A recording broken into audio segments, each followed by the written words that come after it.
कहा था, ऐसे मत जियो जुल्म करके, विनाश तो हो ही जाएगा, ये तो तय है, चाहे आज हो चाहे कल, मौत तो सबको आनी है। मगर कुछ ऐसा काम करके जाओ कि मरने के बाद लोग कहें कि एक इंसाफवर दुनिया से चला गया। जुल्म मत करो, वरना तुम तो रहोगे नहीं, क्योंकि जब हमारे दूसरे लोग नहीं रहे तो तुम कैसे रहोगे।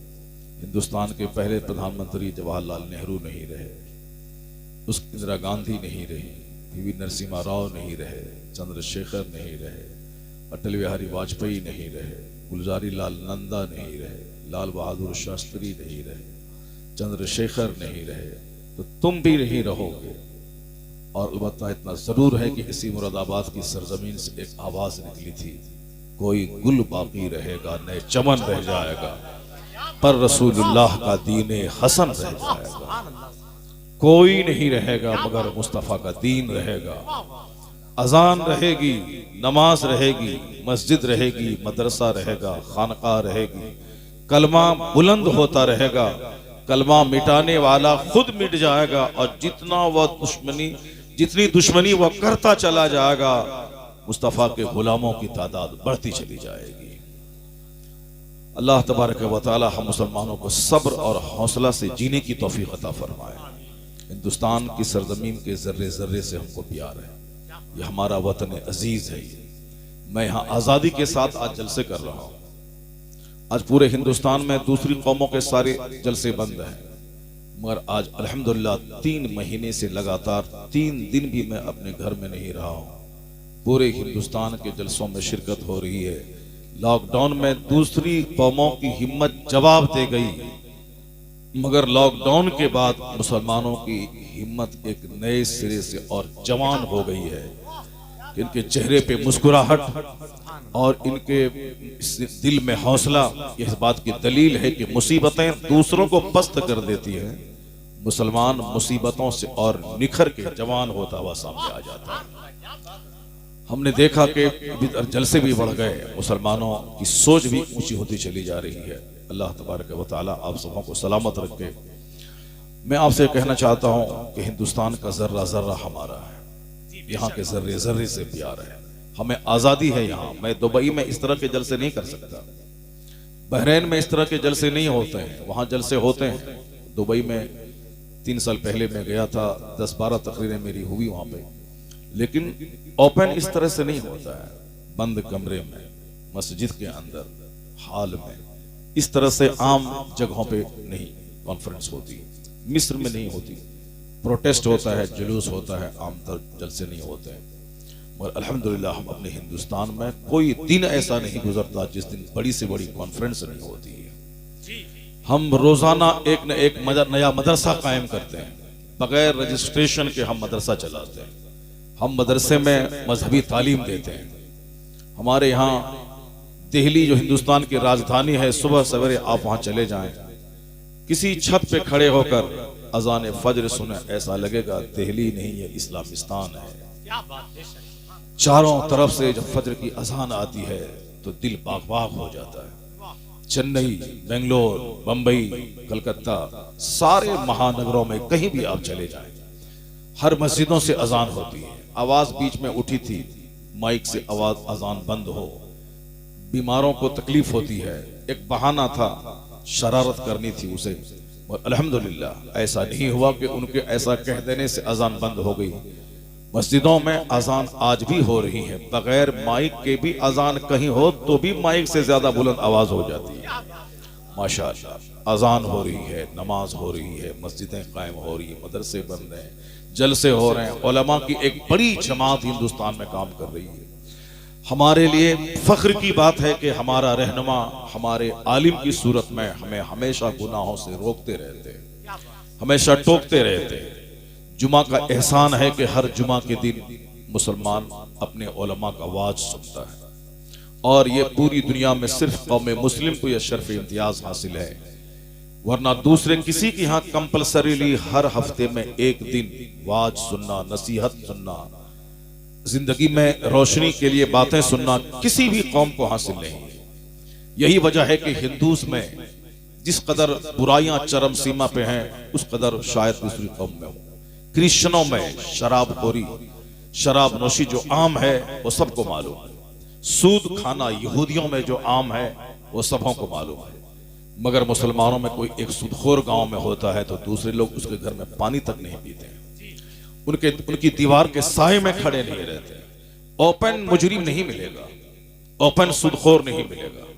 ज़िनाकार जो खुल्लम खुल्ला ज़िना की दुकान सजाए, मुस्लिम सोसाइटी में ऐसे लोग नहीं मिलेंगे। सूद खाने वाला उस ओपन नहीं मिलेगा। चोरी छुपे कुछ लोग हैं मगर खुल्लम खुल्ला नहीं होता। क्यों? हर जुमा की नमाज मुसलमान को मस्जिद में पढ़ना है। जुमा की नमाज के लिए खुतबा जरूरी है। बगैर तकरीर के जुमा की नमाज नहीं होती है। जैसे बगैर वजू के नमाज नहीं होती है, उसी तरह बगैर जुमा के खुतबे के जुमा की नमाज नहीं होती है। उस खुतबे में कहा जाता है इन्नल्लाह यअमुरु बिल अदल वल इहसान व ईताइ ज़िल कुर्बा व यनहा अनिल फ़हशाइ वल मुनकर वल बग़य यअज़ुकुम लअल्लकुम तज़क्करून।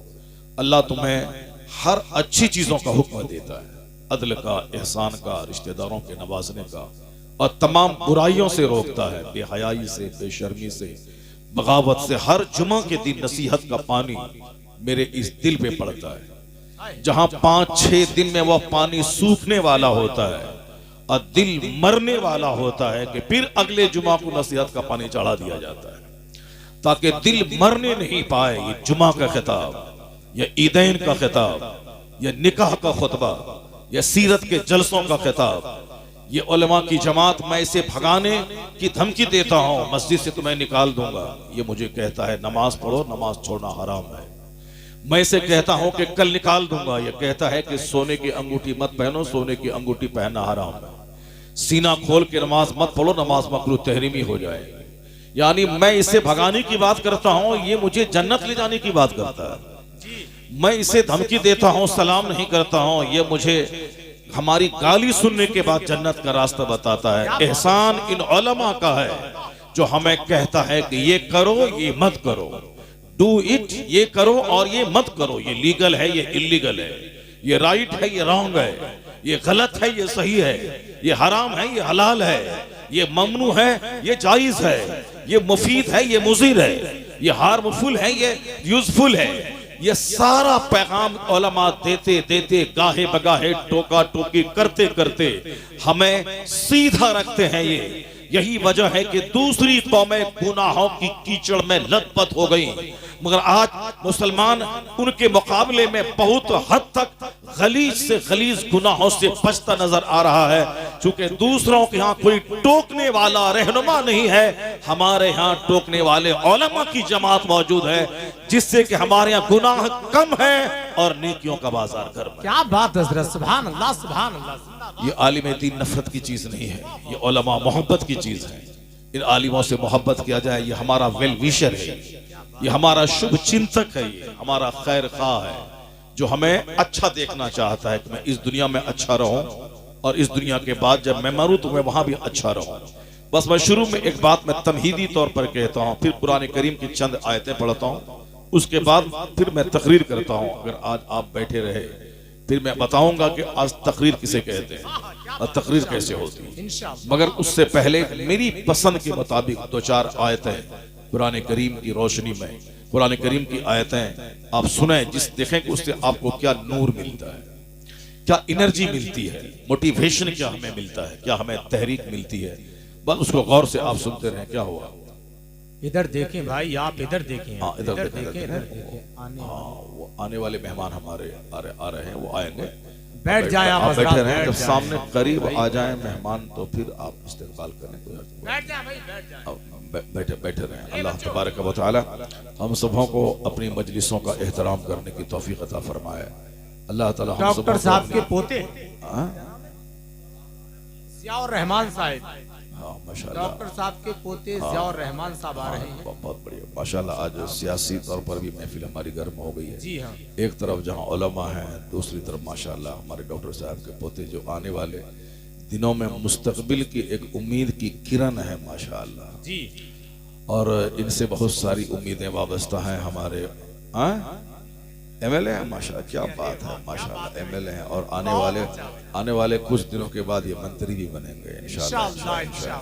बहुत अच्छा। हमेशा अंधेरा नहीं रहता है, उजाला भी होने वाला है, सूरज निकलने वाला है। ये जुल्म की तारीकी छटने वाली है, इंसाफ का सूरज निकलने वाला है। फिर उस वक्त क्या होगा? वही होगा जो मंजूर खुदा होगा। अल्लाह तबारक व तआला इस नौजवान को लंबी उम्र अता फरमाए। बस गौर से सुने मेरी गुफ्तगू आप। आज हर शख्स एक दूसरे को तकलीफ देना चाहता है जी। एक दूसरे की बातों से मायूसी होती है, हौसला शिकनी होती है। हौसला शिकन एनवायरनमेंट हमारे आसपास है, माहौल बिल्कुल निराशाजनक है। लोग बहुत सारे आलिम भी आते हैं तो वो हमें तबाही और बर्बादी की बातें करते हैं, तुम बर्बाद हो जाओगे, तबाह हो जाओगे, तुम्हारा कोई नामो निशान नहीं रहेगा। नेता भी आता है तो वो भी हमें धमकी देता है कि तुम्हारा नामो निशान नहीं रहेगा, तुम मिट जाओगे, तुम बर्बाद हो जाओगे। नेता भी वही कहता है और हमें बर्बादी की दास्तान सुना करके वोट लेना चाहता है। मौलाना साहब भी आते हैं, वो हमें कहते हैं तुम बर्बाद हो जाओगे, तबाह हो जाओगे, तुम मिट जाओगे, तुम्हारा मुस्तकबिल अच्छा नहीं है हिंदुस्तान में तुम्हारे लिए दिन अच्छा नहीं है। और आमतौर पर मुसलमान भी बड़े मायूस हैं, इस कदर मायूस हैं कि चौक चौराहे चाय की दुकान पे मायूस कुन बातें बोलते हैं। मस्जिद में मैं अभी एक साल पहले एक मस्जिद में नमाज पढ़ने गया तो वहां का मौजिन दूसरे को डांट रहा था और ये कह रहा था कि तुम्हारी वजह से मुसलमान परेशान है, बर्मा में परेशान है, यहाँ परेशान है। मैंने कहा साहब ये मस्जिद का एक मसला है, झाड़ू नहीं लगाया या बाथरूम की सफाई नहीं की, इसको बर्मा से क्या मतलब है, इसको अफगानिस्तान से क्या मतलब है। इस कदर लोग मरूब हो चुके हैं, सहमे हुए हैं कि हर मुसलमान मायूसी की बातें करता है, जबकि इसके विपरीत हुजूर की हदीस में आया है, आका अलैहिस्सलाम फरमाते हैं अहब्बुल अमाल इल्लल्लाह तआला इदखालुस सुरूर फी क़ल्बिल मोमिन। अल्लाह के नजदीक सबसे पसंदीदा अमल है कि एक मोमिन के दिल को खुश कर दिया जाए। क्या बात। सुभान अल्लाह। मोमिन के दिल को खुशी पहुंचाना, मोमिन का गम दूर कर देना, मोमिन की मायूसी दूर करना अल्लाह के नजदीक सबसे पसंदीदा अमल है। क्या बात। अगर मेरे किसी के साथ 10 कदम चल देने से उनका दिल खुश होता हो तो चलना चाहिए, वो इबादत है। जिंदाबाद। अगर मैं किसी की बात 1 घंटा सुन लेता हूं, वह भड़ास अपनी निकाल लेता है, यह भी समझ लें कि अल्लाह के नजदीक सबसे पसंदीदा अमल है।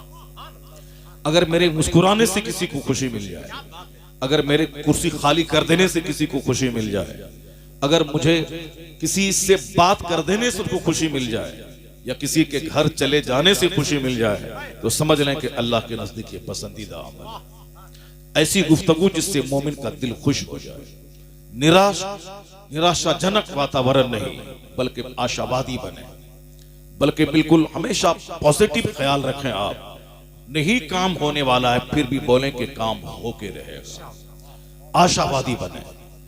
औरतों में ज्यादा ये बातें पाई जाती हैं, निराशाजनक बातें, हमेशा टेंशन में रहना, मायूस रहना, घर में एक लड़ाई झगड़े का माहौल पैदा करके रहना, सास ननद बहू देवर शौहर ससुर आपस में लड़ाई झगड़ा करना, अरबों में खेलने वाला शख्स है। घर में माहौल बिल्कुल साहब मुर्गा और मुर्गी वाला माहौल है, इस तरह का माहौल रहता है।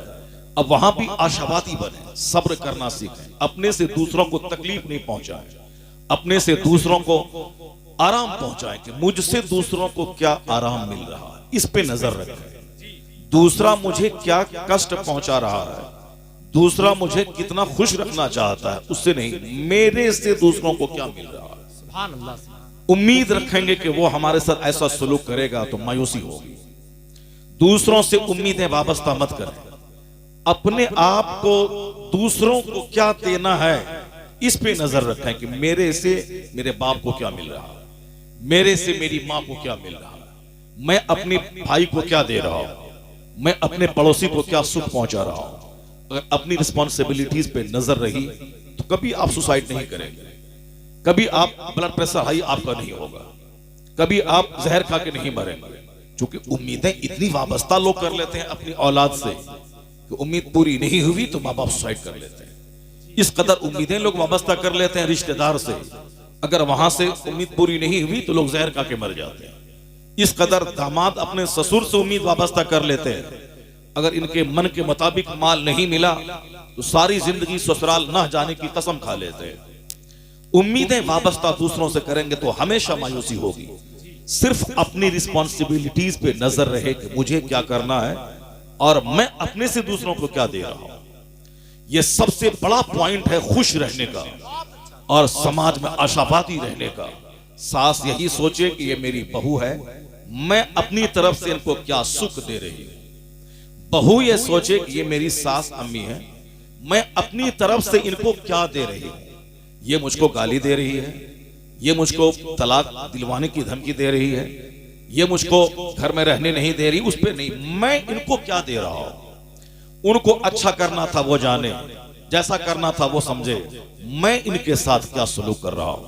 एक बहुत बड़े बुजुर्ग इसी मुरादाबाद के अल-जामतुल अशरफिया के वो फाउंडर बानी है। एक जलसे में गए, जलसे वालों ने तकरीर करवा ली, न खाने को पूछा, न सोने के लिए अच्छा कमरा दिया, न आते वक्त नजराना दिया। ये आज से 50-60 साल पहले की बात है। इसी मुरादाबाद की सरजमीन के वो बूढ़े शेख हुजूर हाफिज मिल्लत हैं, जिन्होंने अल-जामतुल अशरफिया कायम करके पूरे हिंदुस्तान वालों को एक अजीमुशान अरबी यूनिवर्सिटी अता कर दी है। उनका एहसान, उनका कर्ज हिंदुस्तान चुका नहीं पाएगा। इतना बड़ा जबरदस्त इदारा उस फकीर ने दिया। उन्होंने वो जलसे में गए, जलसे वालों ने पूछा तक नहीं, तकरीर करवा लिया, खाना भी नहीं खिलाया, नजराने भी नहीं दिया, साइकिल पे सवार हुए और चले आए मदरसा। क्लास में बैठ के पढ़ाने लगे। शागिर्द ने पूछा, हुजूर बड़े बदतमीज किस्म के लोग हैं ये लोग, न खाना भी नहीं खिलाया, नजराने भी नहीं दिया। उस शेख ने कहा कि खामोश खामोश, मेरा काम था आना, दीन का पैगाम पहुंचाना, मैंने अपना काम कर दिया। उनका काम था खाना खिलाना, मेहमान नवाजी करना, आते वक्त कुछ नजराने देना, ये उनका काम था। वो नहीं किया, वो जाने, मैं तो अपना काम कर गया। मुझे अपने काम पे नजर रखनी चाहिए, मैं क्या कर रहा हूं। दूसरों के काम पे नजर रखेंगे तो नफरत पैदा होगी, दूसरों के काम पे नजर रखें इंतशार पैदा होगा, दूसरों के काम पे नजर रखेंगे मायूसी होगी। अपने काम पे नजर रखें, आपका अखलाक बुलंद होगा, इज्जत बुलंद होगी, लोगों के दिल में आप जगह बना पाएंगे। आप चाहे 1000 तकलीफें पहुंचे, कभी शिकवा नहीं करेंगे, क्योंकि नजर आपकी अपने काम पे रहेगी, दूसरों पे नहीं, तो आपकी जिंदगी खत्म हो जाएगी, कभी दूसरों का शिकवा ना होगा। शिकायत की पोटली लेके आप नहीं बैठेंगे। आज जहां जाए सिर्फ शिकायत की पोटली, क्रिटिसाइज करना, नुक्ताचीनी करना, तनकीद करना। दूसरी कौमों के मुकाबले में ज्यादातर इस गुनाह में कौम मुस्लिम मुलविस है। मस्जिद में नमाज पढ़ने के बाद बाहर निकले, इमाम की बुराई शुरू है, मुअज्जिन की बुराई शुरू है, पीर साहब की बुराई शुरू है, नजरानी भी देना है और फिर बाद में बुराई भी बयान करना है कि ये क्या कौन सा काम हो गया, पीर साहब आ गए, न तकरीर किया, न नात पढ़ी, न और कुछ काम किया, पैसे भी लेके चला गया, तो फिर तुमने क्यों बुलाया था उनको। अब फिर शिकायत, जब पैसा तुमने दे दिया फिर अब शिकायत क्यों कर रहा है। कुछ नहीं, सिर्फ शिकायत की पोटली लेके बैठ जाना। मस्जिद में शिकवा, स्कूल में शिकवा, कॉलेज में शिकवा, पार्लियामेंट में बैठ के शिकवा, असेंबली में बैठ के शिकायत, सिर्फ शिकायत ही शिकायत है। उसका एक रास्ता यही है, इस्लाम ने कहा अपनी जिम्मेदारी पे नजर रख, दूसरों की तनकीद मत कर, दूसरों से उम्मीदें वाबस्ता मत कर, अपने से दूसरों को फायदा पहुंचा। आज जब समाज में इंतशार बर्पा होने लगा, लोग टूटने लगे, केस मुकदमा बढ़ गया, झगड़ा लड़ाई बढ़ गई, तो लोग कहने लगे कि आप पॉजिटिव सोच रखें, अपने से दूसरों को फायदा पहुंचाएं। आदमी वही है जो दूसरों के लिए प्रॉफिटेबल होता। Best among you is one who is profitable for other. तो मैं सबसे अच्छा शख्स वो है जो अपने से दूसरों को लाभ पहुंचाए। आपके पास खरबों माल है, सारा माल आप खा नहीं जाएंगे। अगर 5000 आदमी आपके यहाँ वर्क कर रहे हैं, 5000 चूल्हे में आग सुलग रही है, तो आप यही बोलेंगे मैं दौलत इसलिए कमाता हूं ताकि 5000 परिवार मेरे से वाबस्ता रह के चलता रहे। आज टाटा 100 साल से ज्यादा उस कंपनी की मुद्दत हो गई, लेकिन वो कंपनी सवाल पजीर नहीं हुई। क्यों?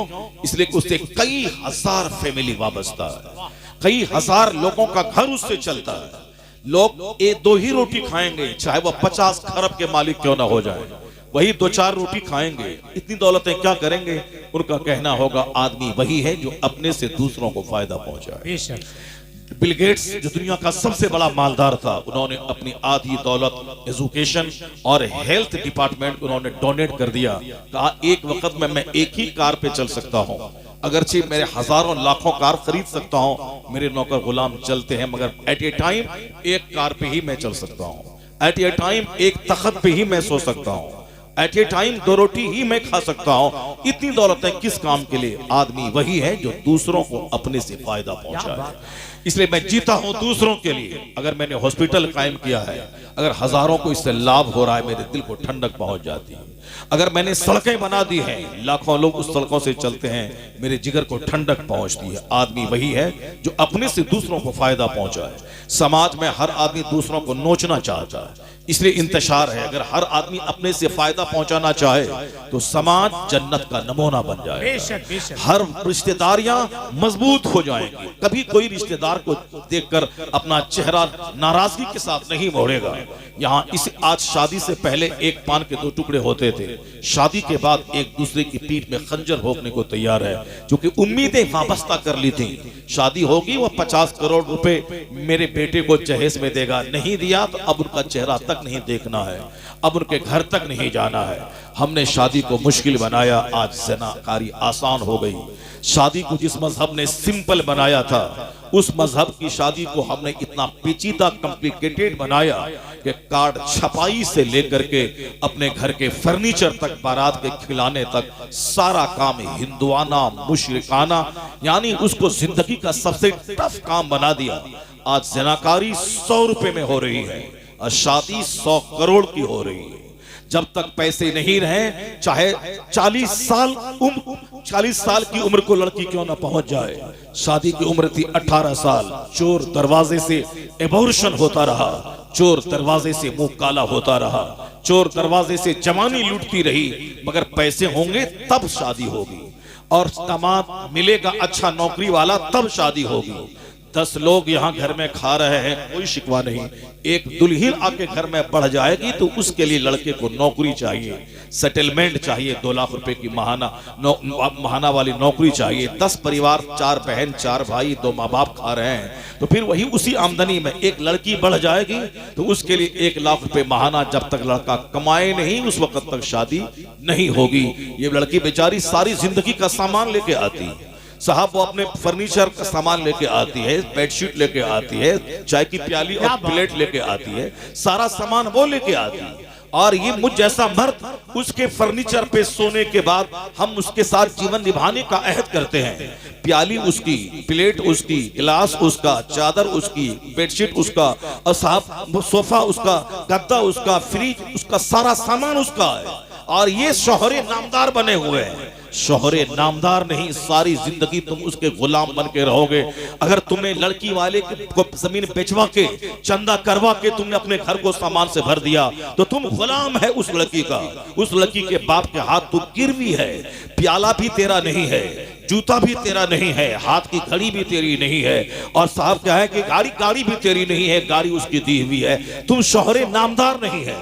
शोहरे नामदार वो कहलाता है जो अपना घर बनाए, अपना फर्नीचर खरीदे, अपनी प्लेट खरीदे, अपनी ग्राइंडर खरीदे, अपना सोफा खरीदे, अपनी वॉशिंग मशीन खरीदे, और एक लड़की को सिर्फ दुल्हन बना के घर में लाए। एक बर्तन तक उसके बाप से नहीं ले, 1 रुपया नहीं ले, सिंपल शादी करके उस दुल्हन को घर में लाए और कहे ये घर मेरा है, रानी बन के तुम रहो, ये फर्नीचर मेरा है, रानी बन के तुम सो, ये वॉशिंग मशीन मेरी है, रानी बन के तुम कपड़ा दो, ये फ्रिज मेरा है, रानी बन के तुम इसमें ठंडा पानी पियो, ये प्लेट मेरी है, रानी बन के तुम खाओ। याद रखना, अगर ऐसा हो गया तो फिर वो लड़की तुम्हारे पांव के नीचे दिल बिछा देगी। 80 साल की उम्र को पहुंच जाएगी, न तकरार होगी, न लड़ाई होगी, न तलाक होगी, न इंतशार का माहौल पैदा होगा। नारे तकबीर, नारे रिसालत, वो घर तालीम कुरान कॉन्फ्रेंस, वो घर जन्नत का टुकड़ा हो जाएगा। आज शादी सबसे बड़ी बर्बादी का सबब है। इसलिए कि शादी को हमने सिंपल बनाना छोड़ दिया, हमने शादी को पेचीदा बना दिया, हमने शादी को हिंदुआना और मुशरिकाना रस्म और रिवाज से इबारत कर दिया। नतीजे में शादी से बरकत कहां पैदा होगी? आज तो वो शादी तबाही लाती है, जिंदगी भर दो रिश्तेदारों के दरमियान कड़वाहट लाती है, जिंदगी भर तबाही और बर्बादी लाती है। लड़की के सिलेक्शन में हमने दीन का ख्याल नहीं किया, शादी के आयोजन में दीन का ख्याल नहीं किया, जबकि जिस पैगंबर का हम कलमा पढ़ते हैं उस पैगंबर आज़म ने अपनी बेटी की शादी मस्जिद नबवी में 10 सहाबा के दरमियान कर दी, पुराने कपड़े में, सिंपल, न कोई डेकोरेशन, न कोई कार्ड छपाई और न कोई नए कपड़े की खरीदारी, न बाराती का खिलाना, बल्कि साहिब इख्तियार मुस्तफा अगर चाहते तो 1 लाख सहाबा का खाना जन्नत से मंगवा लेते, हजरत मौला अली को सोने का ताज जन्नत से मंगवा के पहना देते। जिस फातिमा ज़हरा की इज्जत का यह हाल है कि सारी जिंदगी अपने चेहरे, अपने सर को अजनबी मर्दों से छुपाई, वसीयत कर दी कि मैं मरूं तो मेरी लाश को रात में दफन करना ताकि मेरी लाश पे गैर मर्दों की नजर न पड़े। कायनात के मालिक को मुख्तार की बेटी रात के वक्त में दफन कर दी गई, 10 आदमी जनाजे में शरीक थे। आज मेरे जैसा मौलवी, हमारी मां मरे तो 50 मस्जिदों में ऐलान होता है, लेकिन मुस्तफा की बेटी की शादी सिंपल मस्जिद में हुई और उनका जनाजा रात में हुआ। क्यों? वसीयत थी दिन में मेरी लाश पे गैर मर्दों की नजर न पड़े, रात में दफन कर दें। अल्लाह क़यामत के दिन वो इज्जतों से नवाजेगा कि 75,000 हूरों की झुरमुट में फातिमा पुल से रात पार कर जाएंगी। आवाज आएगी, ए अहले महशर, नक्किसू रुऊसकुम व खुद्दू अबसारकुम, अपनी निगाहों को नीची कर ले, अपनी आंखों को बंद कर ले। मुस्तफा की बेटी फातिमा पुल से रात पार करने वाली है, जिन्होंने सारी जिंदगी अपनी इज्जत की हिफाजत की दुनिया में। अल्लाह क़यामत के दिन वो एहसास से मालामाल करेगा कि 70,000 हूरों की झुरमुट में फातिमा पुल से रात पार कर जाएंगी, किसी को पता तक नहीं चलेगा। उस फातिमा की शादी जन्नत की सारी औरतों की मलका की शादी, शादी सिंपल ढंग से मस्जिद नबवी में हो रही है। मुस्तफा से बड़ा कोई नहीं, मुस्तफा की बेटी से बड़ी किसी की बेटी नहीं। तो हुजूर ने सिंपल शादी मस्जिद नबवी में करवा के उम्मत के लिए जीना आसान कर दिया था कि क़यामत तक जब गुर्बत में बेटी की शादी रचाना मुश्किल हो, अपने पैगंबर की बेटी की शादी याद कर लेना, तुम्हें हौसला मिल जाएगा। सरकारे दो जहां ने तो हमारी जिंदगी को आसान बनाया था, हमने अपनी जिंदगी को टफ बना लिया।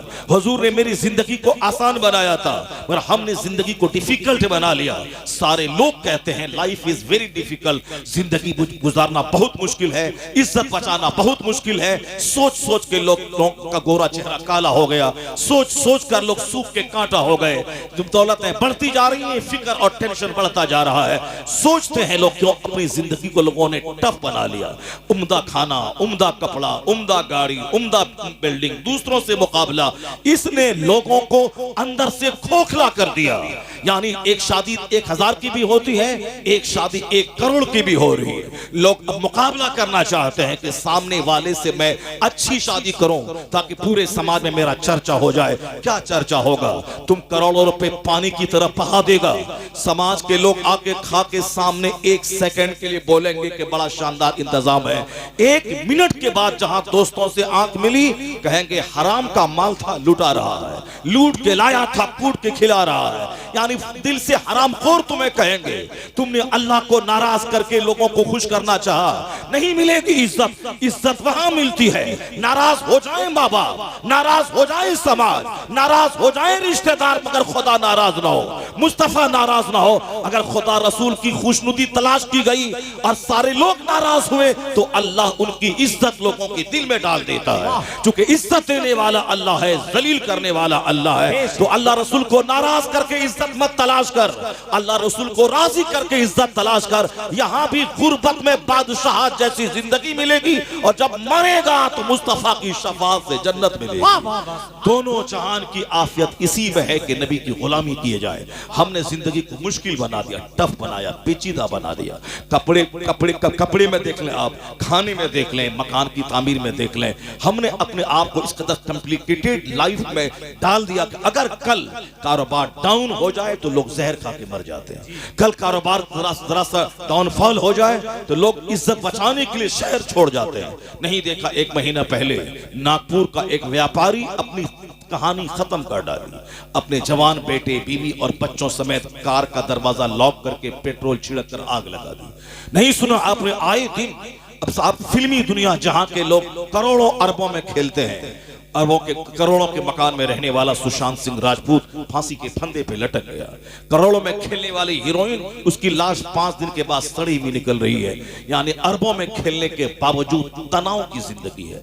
करोड़ों में खेलने के बाद तनाव की, चूंकि जिंदगी को लोगों ने टफ बना लिया है, मुकाबले की जिंदगी, उससे अच्छा मकान, उससे अच्छी गाड़ी, उससे बड़ी फैक्ट्री।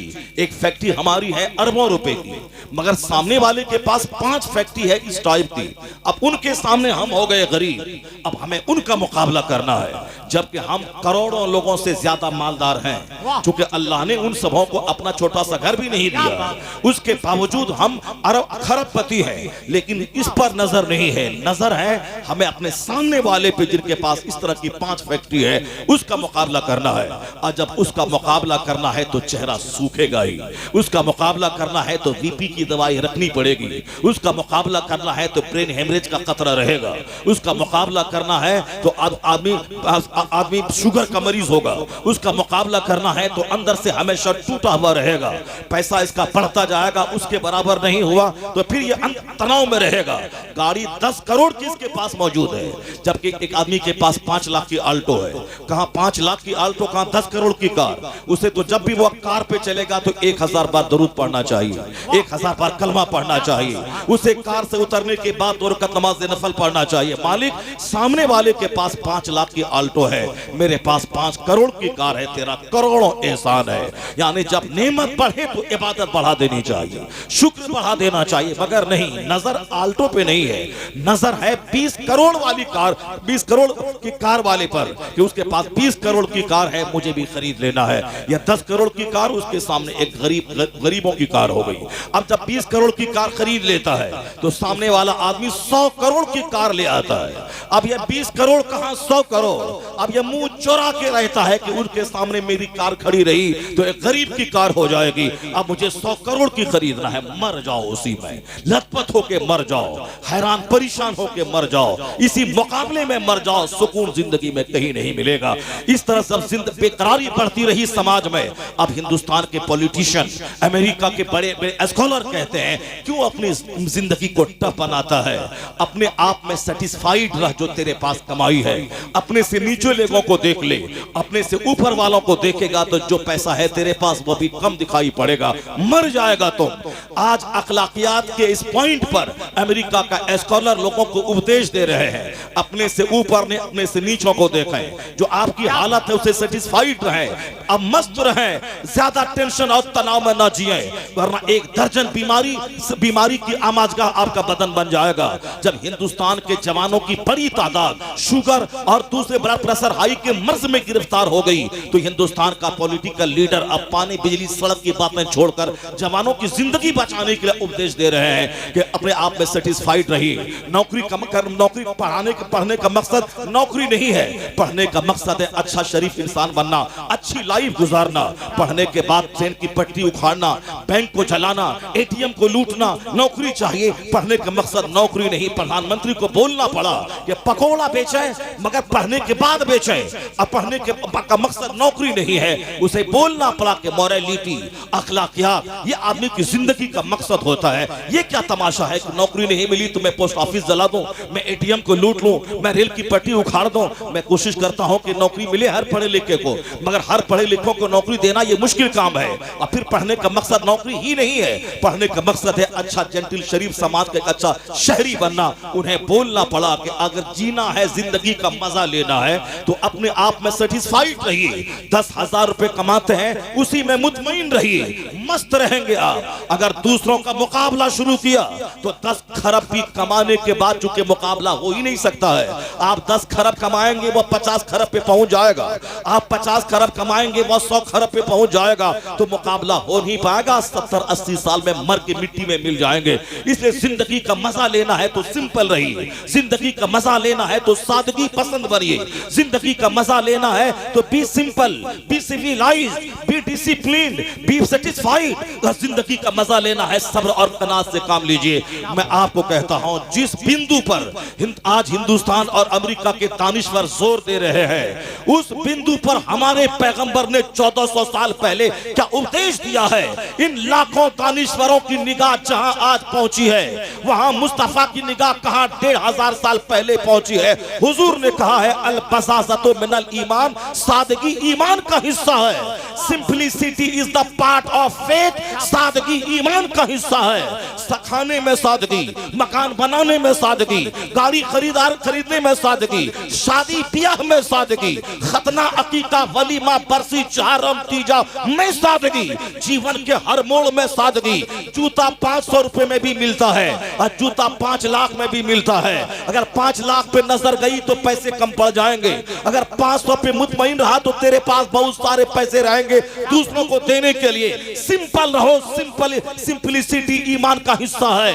जहां दुनिया के लोग सादगी का पैगाम आज दे रहे हैं, वहां मुस्तफा ने 15 सदियां पेशतर सादगी का पैगाम देके बताया है। जिंदगी को टफ मत बना, जिंदगी को आसान बना दे। दुनिया के लोग कहते अपने से ऊपर वाले को मत देख, मुस्तफा ने 1400 साल पहले कहा था उनजुरू इला मन हुवा अस्फल मिनकुम वला तंजुरू इला मन हुवा फौककुम। उसको मत देख जो तुमसे माली हालत में ऊपर है, उसको देख जो माली हालत में नीचे है। नीचे वालों को देखेगा तो तुझे तेरी नेमत बहुत बड़ी समझ में आएगी, अल्लाह की नेमत का शुक्र अदा करेगा।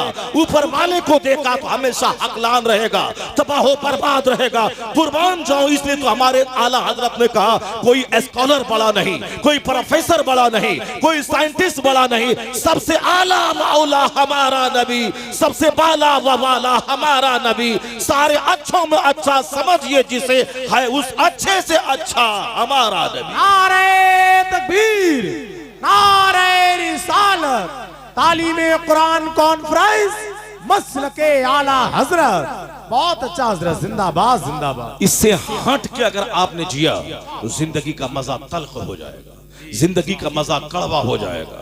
सिवाय जहर खाने के, खुदकुशी करने के कोई दूसरा रास्ता नहीं रह जाएगा। आज देख रहे हैं कि आज घूमने का एक कल्चर शुरू हो गया है, घुमक्का का कल्चर शुरू हुआ है। यानी घर 50 करोड़ का बना दिया है, फिर भी बीवी बाल बच्चे को लिया और चले गए कश्मीर। कश्मीर में क्या देखना है? पहाड़ देखना है, नदी नाला देखना है, झरना देखना है। अपना 50 करोड़ का घर। पहले घर बनता था, दीवार बनी, छत हो गई, प्लास्टिंग हुआ, चूना गर्दानी हो गई, आराम से एक अच्छा घर हो गया। लेकिन आजकल एक घर अगर 1 करोड़ में तामीर हुई है तो 2 करोड़ रुपए उसके डेकोरेशन में खर्च होता है। यानी एक दीवार है, उसके बाद उस दीवार में इंटीरियर डेकोरेशन है, छत है, उसमें फॉल्स सीलिंग है, अब साहब वाल पुट्टी है, पीओपी है, जबरदस्त पेंटिंग है, फर्नीचर का वर्क है, ग्रेनाइट मार्बल। यानी एक झमेला लोगों ने ऐसा बना दिया है कि साहब अब मकान की तामीर भी एक वबाले जां बन गई है। अब जिंदगी का मकसद है कि 50 साल कमाओ, एक घर बनाओ, अब 2-4 साल रहो, फिर मर के कब्रिस्तान चले जाओ और वो घर दूसरों के लिए छोड़ दो। यही सारे लोगों ने समझ लिया। अब सिर्फ पैसा कमाओ, एक घर बना लो, एक कार खरीद लो, इसके अलावा ये कीमती प्रेशियस लाइफ, इसका कोई दूसरा मकसद ही नहीं। ठीक है, आपने 50 करोड़ का घर बनाया तो घर में रहो ना, घर में मजा मिलना चाहिए ना। फिर वो कश्मीर पहाड़ देखने के लिए क्यों जा रहा है? वहां डल झील देखने के लिए क्यों जा रहा है? अभी अगले महीने दिसंबर में आप देखेंगे 10-10 लाख रुपए खर्च करके लोग गोवा जाएंगे। वहां गोवा में आप जाएंगे, पानी में डुबकी लगाना है, रेत पे नंगे सो जाना है, इंजॉय करना, जिंदगी में इंजॉय। ये एक लफ्ज चला है इंजॉय करना, मजा करना है। यही मजा हुआ पानी में डुबकी लगाना और नंगे रेत पे सो जाना, इंजॉय हो गया। मैं 5 साल पहले, अभी भी दावत आई है उसी दिसंबर में, मगर मैं नहीं जा रहा हूँ। मैं गया था एक बार उसी मौके से, क्रिसमस डे के मौके से। मैं सोचा कि गोवा का समंदर, उसके किनारे के मंजर को देखो। मैं जब गया तो देखा कि जिस तरह हमारे जानवर, वो गाय बैल सब नंगे पड़े रहते हैं, उसी तरह से वहां सब नंगे पड़े हुए हैं। सब डुबकी लगाना है, नंगे सारे गोरे हैं, बालू रेत पर लेटे हुए हैं, इंजॉय हो रहा है जिंदगी। अपना घर 50 करोड़ का छोड़ के वहां नंगे डुबकी लगा के रेत पे सो के इंजॉय करना है। जब इंजॉय रेत पे हो सकता है तो 50 करोड़ का घर क्यों बनाया था? उसमें इंटीरियर डेकोरेशन क्यों करवाया था? उसमें मार्बल ग्रेनाइट क्यों लगवाया है? अगर रेत पे ही इंजॉय होता है तो उसी रेत को अपने घर में ले आते, घर की दीवार मिट्टी की बना लेते, घर की जमीन मिट्टी की रहती। जब वहां मिट्टी पे ही सोना है तो अपने घर की जमीन को मिट्टी कर लेते, ताकि ये बदन भी मिट्टी का है और घर की जमीन भी मिट्टी की होती, और जमीन पे लेट जाते तो मिट्टी से मिलकर इस बदन को सेहतमंद बना देती। मिट्टी को मिट्टी से करार मिलता है। डॉक्टर कहते हैं कि आज बदन में जो खुजली और पॉक्स की बीमारी हो रही है, नंगे पांव चला कीजिए। आप भी मिट्टी से बने हैं और मिट्टी पे चलिए। पत्थर पे चलेंगे पांव फट रहा है, मिट्टी पे चलें, मिट्टी से मिट्टी को राहत मिलती है। आपका जिस्म मिट्टी से बना है, लेकिन नहीं, कहीं भी मिट्टी नहीं छोड़ना है।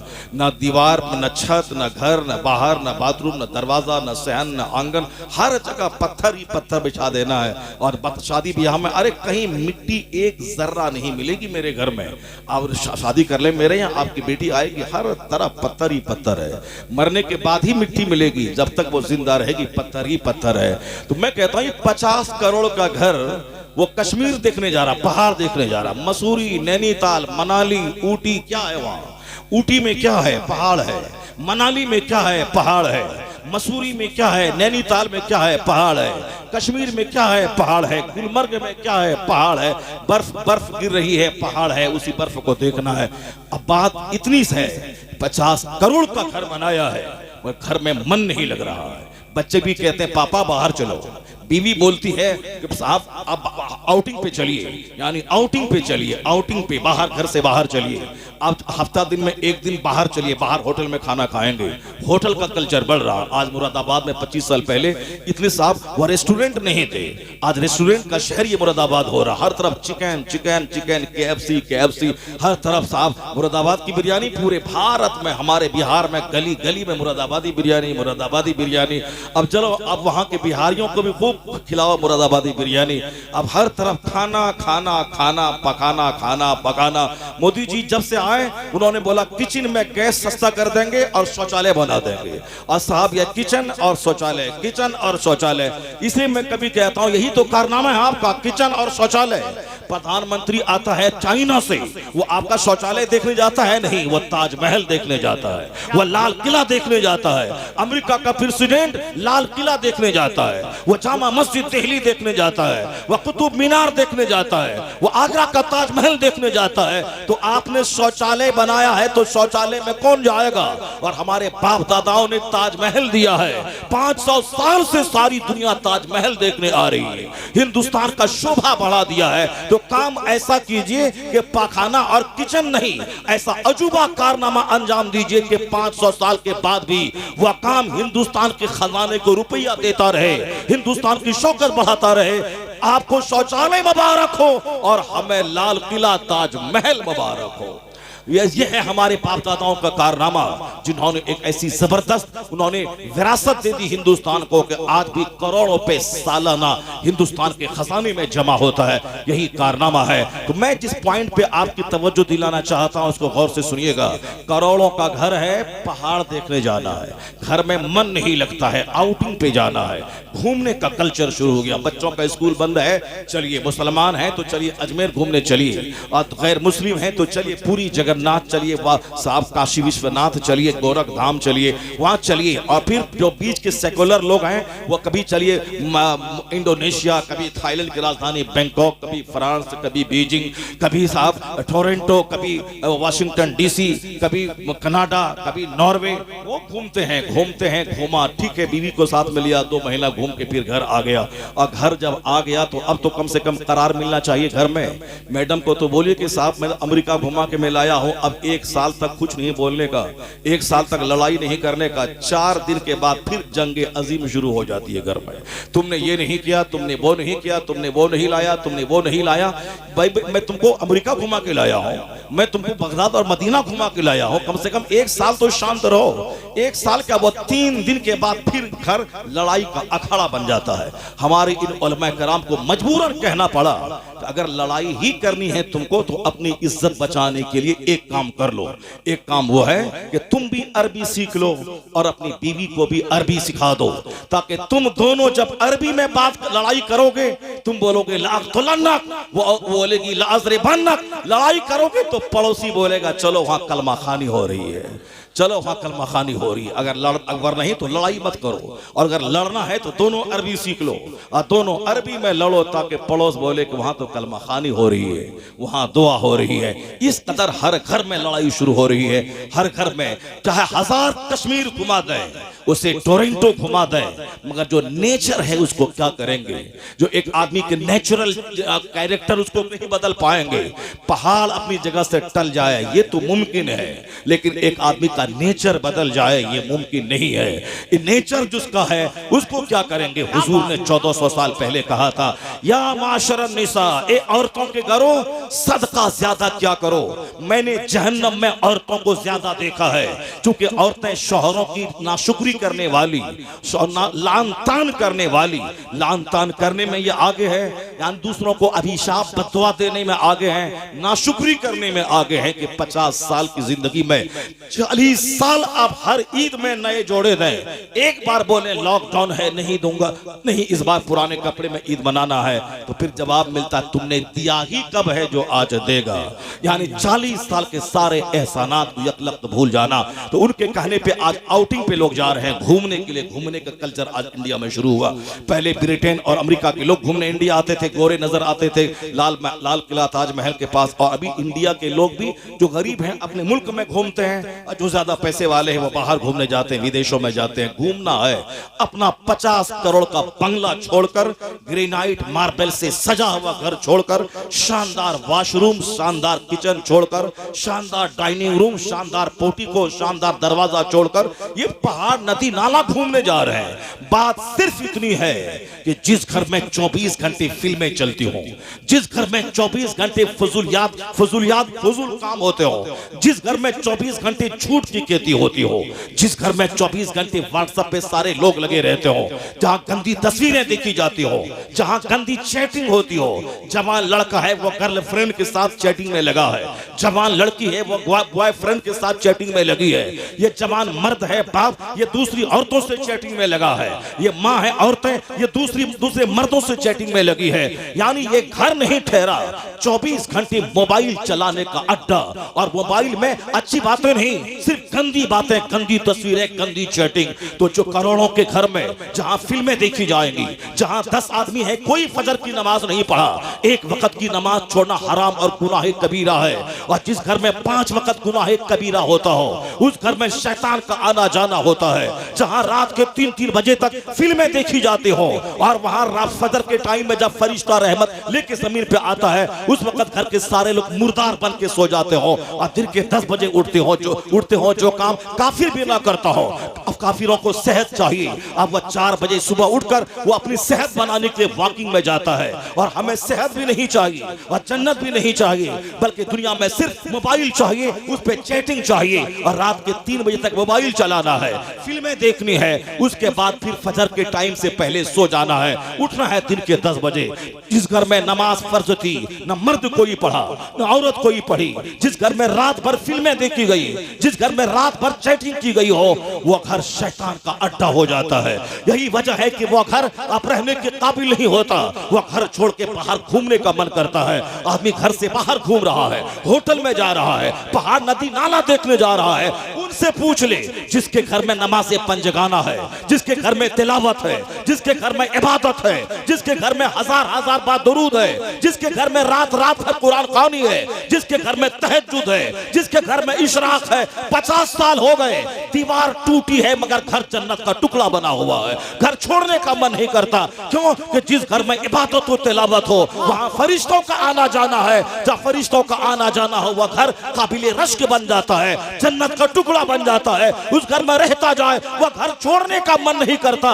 इसलिए जिस घर में गाने बजाने हो वहां की दीवारें काटने दौड़ती है, वहां शैतान का अड्डा है। और जहां फूस का घर क्यों ना हो, अगर इबादत और तिलावत है वो घर जन्नत का टुकड़ा बन जाता है। उम्र गुजरती चली जाती है, उस घर में रहने की लज्जतें बढ़ती चली जाती है। वाह, नारे तकबीर, नारे रिसालत, तालीमे कुरान कॉन्फ्रेंस, मसलके आला हजरत। सुभान अल्लाह। अल्लाह ने सच्चा सुकून इबादत में रखा है। जिंदाबाद, जिंदाबाद। अल्लाह ने सच्चा सुकून जिक्र इलाही में रखा है। अल्लाह ने सच्चा सुकून जिक्र और दरूद में रखा है। इससे हट के जो जिएगा सच्चा सुकून नहीं मिलेगा। माल मिल जाएगा, घर मिल जाएगा, गाड़ियां मिल जाएंगी, मगर जो इत्मीनान तलब है वो नेमत नहीं मिलेगी। आज आपके पास क्या दौलतें होंगी? दौलतें तो कुफार और मुशरिकीन के पास है। इतनी दौलतें हैं कि साहब पैसे सड़ रहे हैं, उन्हें खुद पता नहीं कितने पैसे उसके पास मौजूद हैं। हमारे पास पैसे कितने हो सकते हैं? 2, 4, 5, 10, 20, 50 करोड़ रुपए, जो हमारे चंद मुट्ठी भर लोग हैं उनके पास खरबों रुपए।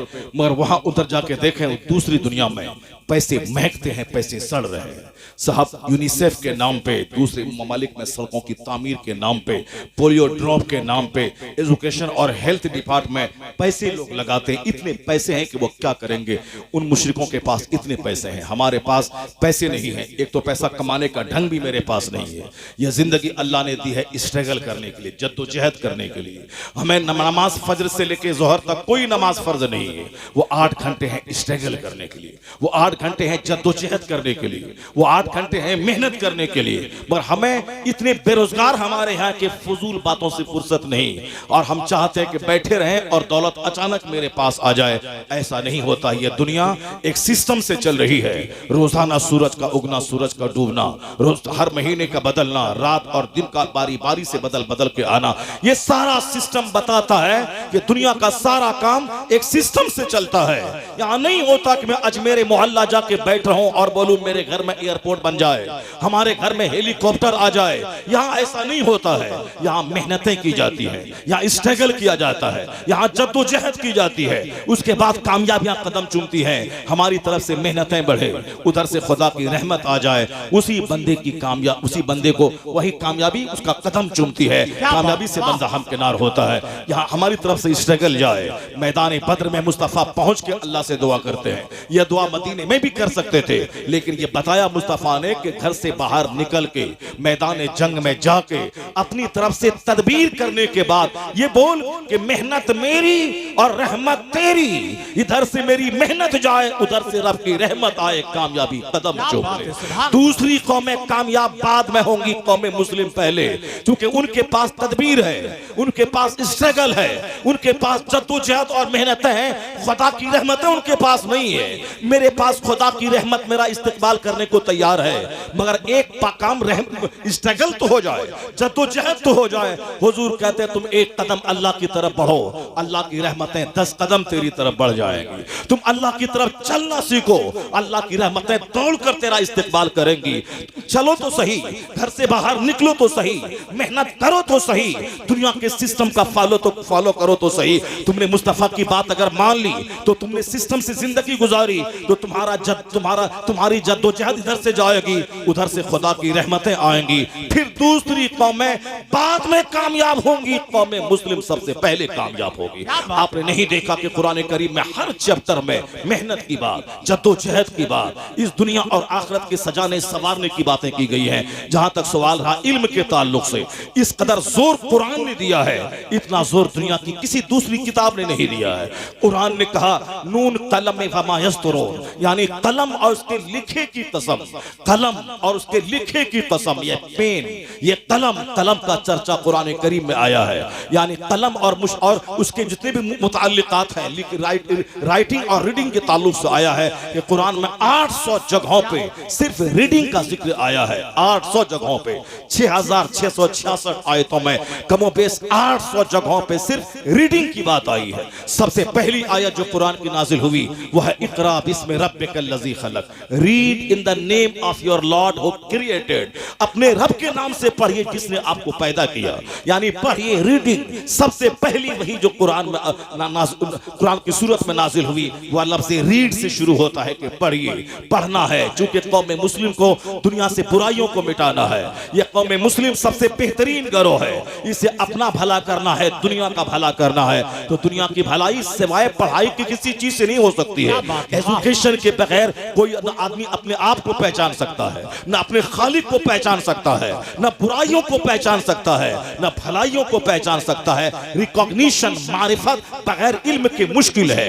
बगैर इल्म के न बंदा खुदा को पहचान सकता है, न बंदा दुनिया में बादशाहत कर सकता है। इसलिए बादशाहत के लिए भी इल्म चाहिए, बादशाहत के लिए ताकत चाहिए, बादशाहत के लिए हिकमत चाहिए, बादशाहत के लिए ताकत चाहिए। औरंगजेब ने बता दिया कि इल्म जब हो तो 50 साल तक हिंदुस्तान अल्लाह औरंगजेब के हवाले कर देता है। जो 6 महीने में हिफ्ज़ कुरान करने वाला औरंगजेब, आलिम दीन औरंगजेब, फतवा आलमगीरी का मुरत्तिब औरंगजेब, 50 साल चंद महीना पूरे भारत पे शासन करने वाला औरंगजेब, तहज्जुद पढ़ने वाला औरंगजेब, नमाज असर की सुन्नत गैर मुअक्कदा पढ़ने वाला औरंगजेब। और जब जमा मस्जिद दिल्ली से निकलता था तो मुल्ला अहमद जीवन जैसे उस्ताद की चप्पल सीधी करता था तो सारा हिंदुस्तान तमन्ना करता था कि काश मेरा बेटा भी आलिम होता, तो जो सम्मान उस आलिम को मिला है मेरे बेटे को भी मिल गया होता।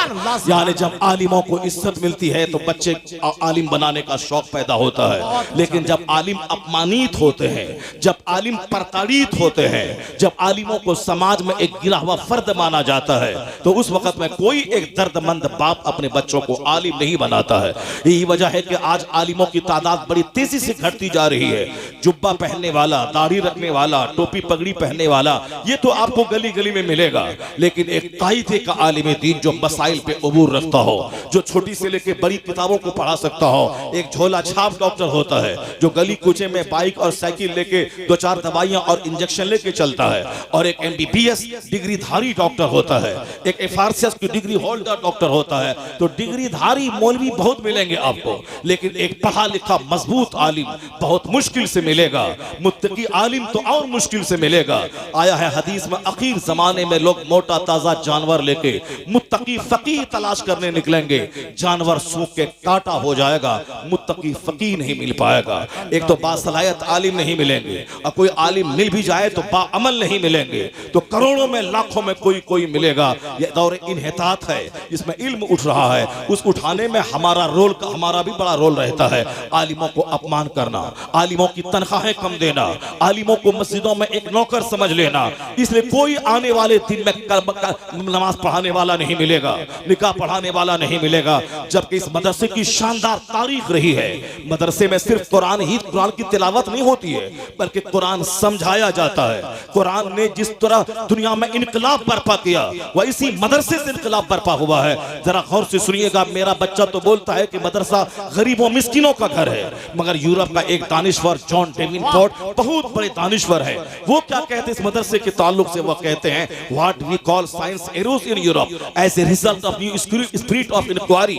वो आगे चल के कहते हैं it must be owned that all the knowledge either of physics और एस्ट्रोनॉमी और एस्ट्रोलॉजी और मैथमेटिक्स व्हिच फ्lourished in Europe from the 10th century was originally derived from the Arabian schools, and the Spanish Saracen may be looked upon as the father of European philosophy।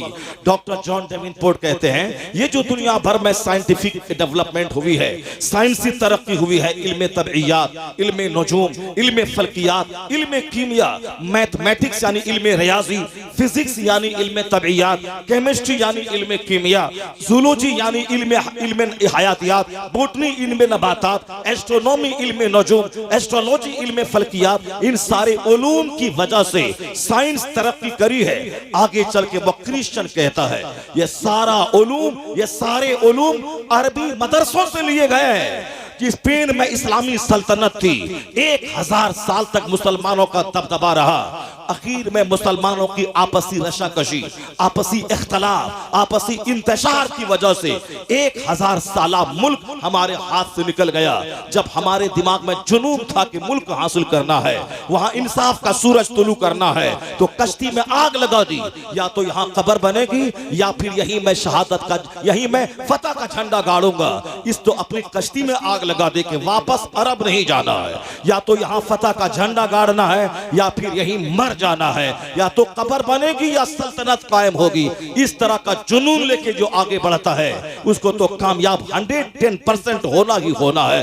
Khalid इब्ने वलीद जैसे लोग को कदम रखते हैं, कश्ती में आग लगा दी। अब या तो यहाँ फतह हासिल होगी या यही मेरी कब्र बनेगी। इस जज्बे के साथ आगे बढ़े तो अल्लाह ने पूरा स्पेन 2-4 साल के लिए नहीं, 1000 साल के लिए मुसलमानों के हवाले कर दिया। बहुत अच्छा। गैरों की जमीन पुर्तगाल, गैरों की जमीन स्पेन, गैरों की जमीन जहां मस्जिद करतबा मेरे शहाना अजमत का आज खुतबा पढ़ रही है, जहां का व्हाइट महल, जहां का कसर अबियत, जहां का कसर अहमर मेरी अजमत रफ्ता का खुतबा पढ़ रही है। जो महल है उस जमीन पे 1000 साल तक उस यूरोप की वादी में मुसलमानों ने सल्तनत की। आखिर में अपनी ही शरारत, अपनी ही बदअखलाकी, माल और दौलत की मोहब्बत, अपने बाद अपने बेटे भतीजे भाई को गद्दी पे बैठाने की ललक और शौक, इसी ने तबाह कर दिया। पहले जहां इस्लाम का झंडा बुलंद करने का नशा था, अल्लाह की मदद उतर रही थी। और जब अब भाई भतीजावाद शुरू हो गया, अल्लाह की मदद रुखसत हुई, काफिरों ने गुलाम बना लिया, सारी जमीन छीन ली, सारी जमीन छीन ली। वह स्पेन की सरजमीन में जब इस्लामी सल्तनत हर तरफ कायम थी, मदरसों का रिवाज था, हर गली कूचे में लाइब्रेरी थी, हर जगहों पे मदरसे कायम हो गए थे, हर मदरसों में कुरान की तालीम हो रही थी। जिस कुरान करीम में 800 जगहों पे सिर्फ रीडिंग का चर्चा हो, जिस कुरान में 400 से ज्यादा जगहों पे सिर्फ राइटिंग का चर्चा हो, जिस कुरान करीम में रिसर्च और गौर फिक्र का चर्चा हो। साइंस की जमान होती है तहकीक करने से, ये माइक्रोफोन बनता है रिसर्च के बाद, हवाई जहाज पैदा हुआ रिसर्च के बाद, ये वॉशिंग मशीन पैदा हुई रिसर्च के बाद, ये मोबाइल और ये इंटरनेट और ये सब कंप्यूटर, ये सब दिमाग जलते हैं 10 साल तक, तब जाके एक नया आला वजूद में आता है। दिमाग जलने के बाद दिमाग चलाने का पैगाम किसने दिया? आज से 1000 साल पहले यूरोप के लोग तो आसमान की परस्तिश करते थे, हिंदुस्तान के लोग तो आज भी सूरज और चांद को पूजते हैं। और आज से पहले यूरोप के लोग भी सूरज और चांद को पूजा करते थे, मगर आज वह सूरज पे रिसर्च कर रहे हैं। सूरज खुद से चमकता है या इसको कोई और चमकाता है? चांद को अपनी लाइट है या सूरज से अपनी रोशनी लेता है? आसमान में कितने स्टार्स हैं, कितने प्लैनेट्स हैं? सूरज और चांद के महवर मदार, इसके ऑर्बिट कितने हैं? यानी जो कल सूरज के सामने हाथ जोड़ के खड़ा होता था, आज वह सूरज पे रिसर्च कर रहा है, सूरज पे तहकीक कर रहा है। कल जो चांद के सामने हाथ जोड़ के खड़ा होता था, आज वह चांद की जैसी की तैसी कर दी है। ये चांद है क्या? यह चांद अपने नूर से नहीं चमकता, यह चांद एक चांद रोशन है, मगर यह रोशन करने वाला नहीं है। सूरज रोशन भी है और रोशन करने वाला भी है। सिराजों वहाज है यह सूरज, सूरज की रोशनी है जिससे चांद चमकता है। अब बाकायदा एक चैप्टर मौजूद है फिजिक्स का, फिजिक्स में सन पे, फिजिक्स में चांद पे, फिजिक्स में स्टार और प्लैनेट्स पे ये गुफ्तगू होती है। वह फिजिक्स एक पूरा चैप्टर है साइंस का। और आज जिसको जो चांद की पूजा करता था, उस चांद पे रिसर्च करते बाकायदा उसको एक चैप्टर बना दिया है। किसने? परस्तिश से हटाकर उस चांद को मौजूए तहकीक बना दिया। किस मजहब ने सूरज को परस्तिश के मौजू से हटाकर मौजूए तहकीक बना दिया? जो मैटर ऑफ वर्शिप था वह मैटर ऑफ रिसर्च बन गया। किसने कहा कुरान पढ़े हर कदम कदम पे, यानी हर चैप्टर में आपको मिलेगा कि रिसर्च करो, तहकीक करो। अफला यंजुरून इलल इबिली कैफ खुलिकत व इलल समाई कैफ रफिअत व इलल जिबाली कैफ नुसिबत व इलल अर्दी कैफ सुतिहत। कुरान कहता है they don't ponder on the camel, वह ऊंट पे गौर क्यों नहीं करता? ये ऊंट कैसे पैदा हुआ है? यह ऊंट है जो बालू में दौड़ता है। इंसान अशरफुल मखलूकात है, वह रेत पे दौड़ नहीं सकता, 10 कदम चले तो गिर जाता चलता है, या इंसान है जो रेत में चले 10 घंटा तो प्यास लगे पानी पिए, या ऊंट है 4 दिन चलता रहे रेगिस्तान में तो 4 दिन का पानी अपने पेट में स्टॉक करके चलता है, या अजूबा जानवर ऊंट है, इस पे तुम रिसर्च करो, गौर करो, ये अपने पेट में कैसी मशीन रखता है जो 5 दिन का पानी अपने पेट में स्टोर करके इस डेजर्ट रेगिस्तान में चलता है। ये अजूबा जानवर, इस पे गौर करेगा तो जानवर पैदा करने वाला, इस कायनात की तख्लीक करने वाला, तुम्हें पैदा करने वाला खालिक समझ में आएगा। इसलिए अल्लाह कहता दिमाग जला, गौर व फिक्र कर, फलयंजुरिल इंसान मिम्मा खुलिक। आदमी को अपनी पैदाइश पे गौर करना चाहिए। तुम्हें मिट्टी से पैदा किया गया, फिर उस मिट्टी को पानी का पुतला पानी बनाया गया, वह पानी बाप की रीढ़ की हड्डी, माँ के सीने की हड्डी में रखा गया, उसी पानी के कतरे से अब तेरी पैदाइश माँ के पेट में होती है। 9 महीने माँ के पेट में है, कौन खिलाता है? फिर माँ की तंग जगह से तू बाहर आता है, 2 साल तक माँ की खुश्क छाती में दूध डालकर कौन तेरी परवरिश का इंतजाम करता है? गौर कर, अगर तू गौर करेगा तो खुदा की मारिफत का नूर हासिल होगा, अपना खालिक समझ में आएगा, तू बेरा नहीं रहेगा। तो कुरान करीम में अक्सर जगहों पे गौर व फिक्र की जो बात आई है, रिसर्च की बात, पॉन्डरिंग की बात, रिफ्लेक्शन की बात, मेडिटेशन की बात, यहां तक कि कंसीडरेशन की बात, रीडिंग और राइटिंग की बात, ऐसा लगता है कि डॉक्टर जॉन डेविनपोर्ट ने कहा ये सारे उलूम जिससे आज साइंस जवान हुई है, ये सारे उलूम अरबी मदरसों से लिए गए हैं। और जिन मदरसों में वह कुरान पढ़ाने वाले उलमा थे, जिन्होंने तहकीकात का पैगाम दिया, लोगों को गौर व फिक्र का रुझान अता किया, वह कहते अब कयामत तक जहां जहां साइंस जवान होती जाएगी, ये सारा सहरा मदरसे के उलमा के सर जाएगा। इन्होंने ही साइंस को जन्म दिया है, साइंस का दरवाजा खोला है। अब जहां तक तहकीक जाती रहेगी, ये सारा सहरा मदरसे के उलमा के सर बनता चला जाएगा। सुभान अल्लाह, नारे तकबीर, नारे रिसालत, उलमाए अहले सुन्नत। The Spanish Saracen may be looked upon as the father of European philosophy। वो कहते हैं यूरोप के फलसफे के बाप हैं मदरसे के उलमा, जिन्होंने लोगों के सामने तहकीकात के दरवाजे खोलकर सोचने की एक जमीन तैयार कर दी। उसी जमीन पे रिसर्च करते करते बढ़ बढ़ के आज हवाई जहाज भी बन गया, और आज माइक्रोफोन भी आ गए। आज 4 व्हीलर से लेके 2 व्हीलर 3 व्हीलर तक सारी गाड़ियां दौड़ रही हैं। सारा घर साइंटिफिक इंस्ट्रूमेंट्स की आमाजगाह बन गया है। हकीकत में दिमाग इस्लाम ने दिया है, सोचने का मजाज कुरान करीम ने दिया है, सोचने का मजाज उलमाए कराम ने दिया है। इसी से आप गौर कर सकते हैं कि हमने समझा था कुरान नमाज बताने वाली किताब है, हज व ज़कात रोजे बताने वाली किताब है, लेकिन कुरान करीम की जब आयतों पे आप गौर करेंगे पता चलेगा नमाज का जिक्र तो है, मगर उसके बाद ही इशारे इशारे में वो तमाम उलूम अता फरमा दिए हैं जिसको आज 1400 साल के बाद लोगों ने दिमाग जला के हासिल किया है। उसके ताल्लुक से सिर्फ मैं 2 चैप्टर खोलता हूं, आप गौर से सुने। 2 चैप्टर में खोलता हूं। एक चैप्टर में खोलता हूं फ्रांस की सरजमीन का। फ्रांस में एक साइंटिस्ट है कोस्टो ने एक जमीन पे रिसर्च की, तहकीक की। उन्होंने तहकीक करते करते वो समंदर के पानी पे रिसर्च किया उसने। फ्रांस के कोस्टो ने। साइंसदानों का मजाज होता है जो काम लोगों ने कर दिया है वो काम मैं नहीं करूं, मैं एक नई जमीन, नया मकान, नई राह में तलाश करूं। यही काम साइंसदानों का होता है। जिस पर किसी ने वर्क नहीं किया है मैं उस पे वर्क करूं। वह ढूंढ के वो पॉइंट निकालता है, उस पे वो रिसर्च करते हैं। कोस्टो ने रिसर्च के लिए उन्होंने समंदर को इख्तियार किया कि समंदर में खारा पानी, मीठा पानी, या दोनों रहते हैं, दोनों जहां आपस में मिलते हैं एक दूसरे में घुल मिल क्यों नहीं जाते हैं? जबकि पानी की खास, पानी रकीक है, पानी पतला होता है, एक दूसरे में जम करने की सलाहियत इसमें होती है। आखिर ये खारा व मीठा, ये दोनों आपस में मिलते क्यों नहीं है? ये दोनों में सतही टेंशन क्यों है? ये दोनों में सरफिशियल जो टेंशन है आखिर वो क्यों है? मैं इस पे गौर करूंगा, मैं इस पे तहकीक करूंगा, मैं पता लगाऊंगा, सारी दुनिया को एक नई दरियाफ्त में दूंगा।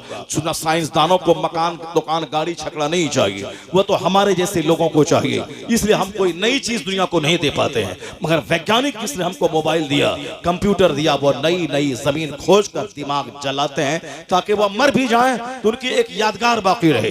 हवाई जहाज अमेरिका के 2 भाइयों ने दिया, राइट ब्रदर्स ने, 1903 में। वो दोनों भाई मर गए, चले गए, लेकिन आज उस हवाई जहाज पे मुसलमान करोड़ों की तादाद में सवार होकर हरमैन तैयबैन का सफर कर रहे हैं, हज कर रहे हैं, उम्रा कर रहे हैं। लोग कहां कहां नहीं जा रहे हैं। अमेरिका के 2 भाइयों ने दिमाग जलाकर वो ऐसी अजूबा सवारी दे दी, वो दोनों तो मर गए, लेकिन आज सारी दुनिया उससे फायदा उठा रही है। यही मजाज साइंसदानों का होता है। मैं दिमाग जलाऊं, मेरे सर के बाल बढ़ जाएं, मेरी दाढ़ी के बाल बढ़ जाए, मेरे बदन के कपड़े महकने लगे, मैं एक जगह बैठा रहूं, सारी दुनिया मुझको पागल कहे, मजनू कहे, वह सब होगा, मगर वह तहकीक करके दिमाग जला के कोई नई चीज दुनिया को देते हैं और जिससे दुनिया एक आलम फायदा उठाता रहता है। जिसने दिमाग जला के वॉशिंग मशीन दिया है, उन्होंने दिमाग जला के मशीन तो दे दी, वो तो मर गया, लेकिन आज करोड़ों लोग हैं जो उससे फायदा उठा रहे हैं। आज ग्राइंडर जिसने बना के दिया वो तो मर गया, लेकिन आज करोड़ों लोग उससे फायदा उठा रहे हैं। आज कार जिसने सबसे पहले कार की रिसर्च की कार दिया वो तो मर गया, मगर ये कार जिसको फोर्ड ने मशीन की इजाद की, आज वह कार है जो सारी दुनिया के अरबों लोग उससे फायदा उठा रहे हैं। यही काम जो इस्लाम ने पैगाम दिया था कि अपने से दूसरों को लाभ पहुंचाना, अपने से दूसरों को फायदा पहुंचाना। वैज्ञानिक कोस्टो ने कहा कि मैं वह काम करूंगा जिस पे आज तक वर्क नहीं हुआ। उन्होंने रिसर्च की, इसी को उन्होंने जमीन बना लिया। अब वह समंदर में डुबकी लगाकर मशीन और आलात के जरिए गोता लगा के रिसर्च करना शुरू किया। जहां दो समंदर आपस में मिलते हैं या दोनों आपस में तनाव में क्यों रहते हैं, बीच में कौन सी दीवार है, कौन सा बैरियर है जो दोनों पानी को आपस में मिलने नहीं देता। दूसरा मजहब खामोश हो जाए, मगर इस साइंटिफिक चमत्कार के जमाने में वाहिद मजहब इस्लाम है जो लॉजिकली, जो मंतकी तौर पर, जो तहकीकी तौर पर हक मजहब साबित हो रहा है। तवहुमात का बादल छट गया है, हेलुसिनेशन का बादल छट गया है। जो आदमी आज तवहुमात में जीता था कि यह रस्सी है कि सांप है, यह सांप रहा होगा, अपने हिसाब से गढ़ लेना, उसकी पूजा करना, फिर फेंक देना, उसका दौर अब मिट चुका है। अब इस दौर में साइंटिफिकली रिसर्च और तहकीक होगी, फिर उसको माना जाएगा। इस दौरे तहकीक में वाहिद मजहब इस्लाम है जिसका जादू सबके सर चढ़ के बोल रहा है। क्योंकि दूसरी किसी किताबों में उन सारे उन्वानात पे कोई बहस ही नहीं है जिसको आज साइंस बहस कर रही है, और अगर वह मवाद सारा मौजूद है तो सिर्फ कुरान करीम में मौजूद है। यही वजह है कि एक अक्लमंद दानिश्वर साइंसदान जब वह देखता है कि 10 साल दिमाग जलाकर जिसका पता मैंने लगाया है वह कुरान करीम में मौजूद है, तो उसे रहा नहीं जाता, वह कलमा पढ़कर मुस्तफा का गुलाम बन जाता है। उसी तरह फ्रांस का साइंटिस्ट कोस्टो के साथ हुआ। उसने रिसर्च की, उन्होंने पता लगाया कि दोनों पानी के बीच में एक बैरियर है, एक बरज़ख है, एक दीवार है जो दोनों पानी को आपस में मिलने नहीं देता। उन्होंने उसका पता लगाया, कैसी दीवार है, अनसीन वॉल किस तरह है। उन्होंने बासाबता एक किताब लिखी और दुनिया वालों को बताया ये दोनों आपस में मिलेंगे नहीं, क्योंकि उन दोनों के बीच में एक अनसीन दीवार है, एक गैर मरई दीवार है जो दोनों को मिलने नहीं देती। नेचुरली वह दोनों की डेंसिटी अलग है, दोनों का कलर अलग है, दोनों का टेस्ट अलग है, इसलिए कि बीच में एक दीवार बनकर एक दीवार काम कर रही जो दोनों को अलग अलग किए हुआ है। एक किताब लिखी, किताब में इसका चर्चा हुआ, सारी दुनिया में कोस्टो को सराहा गया। उन्होंने एक अजूबा इल्म दुनिया को अता किया। इसी दौरान एक मुस्लिम स्कॉलर से उनकी मुलाकात हुई। उन्होंने कहा कि आपकी मेहनत को मैं दाद देता हूं, आपने दिमाग जला के एक नई चीज दुनिया को आपने बताया कि दोनों पानी में एक दीवार है जो दोनों को मिलने नहीं देती। आपने पहली बार दुनिया को बताया कि दोनों पानी के बीच में एक दीवार है, एक बैरियर है जो दोनों पानी के डेंसिटी, कलर और टेस्ट को अलग अलग किया हुआ है। अब वो जिस तरह आसमान बगैर खंबे के खड़ा है, मगर आदमी पता तो लगा कि बगैर खंबे के खड़ा है। यह दुनिया एक बेजली शक्ल की है, अंडे की शक्ल की है। इस दुनिया के और छोर का कोई पता नहीं है। अगर 10 लाख साल भी अगर मिल जाए किसी को तो भी दुनिया की सच्चाई का पता नहीं लगाया जा सकता। जिसने कहा कि यहां से मैं शुरू करो फिर वहीं मैं पहुंच जाता हूं, दुनिया की किसी और छोर का पता नहीं चलता। एक लामहदूद यूनिवर्स है, एक वास्ट यूनिवर्स जिसके लिए 10 लाख साल भी उम्र मिल जाए फिर भी उसकी सच्चाई का पता नहीं लगाया जा सकता। उस जिसको पास जितना थोड़ा सा इल्म मिला है वह लोगों के सामने रख देता है। इस तरह यह वास्ट आसमान है। उसी तरह जिसने यह आसमान बनाया है वह समंदर पैदा किया है। समंदर में 2 समंदर पैदा किए हैं, एक साल्ट एक स्वीट, एक तरफ मीठा पानी एक तरफ खारा पानी। खारा पानी पिए तो जैसे कि हल्क कट के बाहर आ जाए, इधर स्वीट पानी है, बिल्कुल साफ और शफाफ और सेहत बख्श पानी है। एक कश्ती पे चले, एक तरफ से चुल्लू ले पानी मीठा पानी, दूसरे चुल्लू से पानी उठाए खारा पानी। उन्होंने कोस्टो ने रिसर्च की, कहा दोनों पानी के बीच में एक बैरियर है जो दोनों को मिलने आपस में नहीं देती है। किताब लिखी, उसको बाज़ाब्ता दलील से समझाया। वो किताब बाहर आई, लोगों ने कोस्टो को सराहा, सर पे बिठाया, उनको इस्तकबालिया दिया, दाद दिया, उनका इस्तकबाल किया, उनकी मेहनतों को सराहा। इसी दौरान एक मुस्लिम दानिश्वर से मुलाकात होगी। उन्होंने कहा कि आपकी मेहनत को मैं दाद देता हूं, लेकिन आप जो कि पढ़े लिखे आदमी हैं, आप गौर व फिक्र में यकीन रखते हैं, जुस्तजू करते हैं, जुस्तजू करके आपने दुनिया को यह बात बताई है, तो बस आप पढ़े लिखे आदमी हैं, मैं आपकी तवज्जो का तालिब हूं।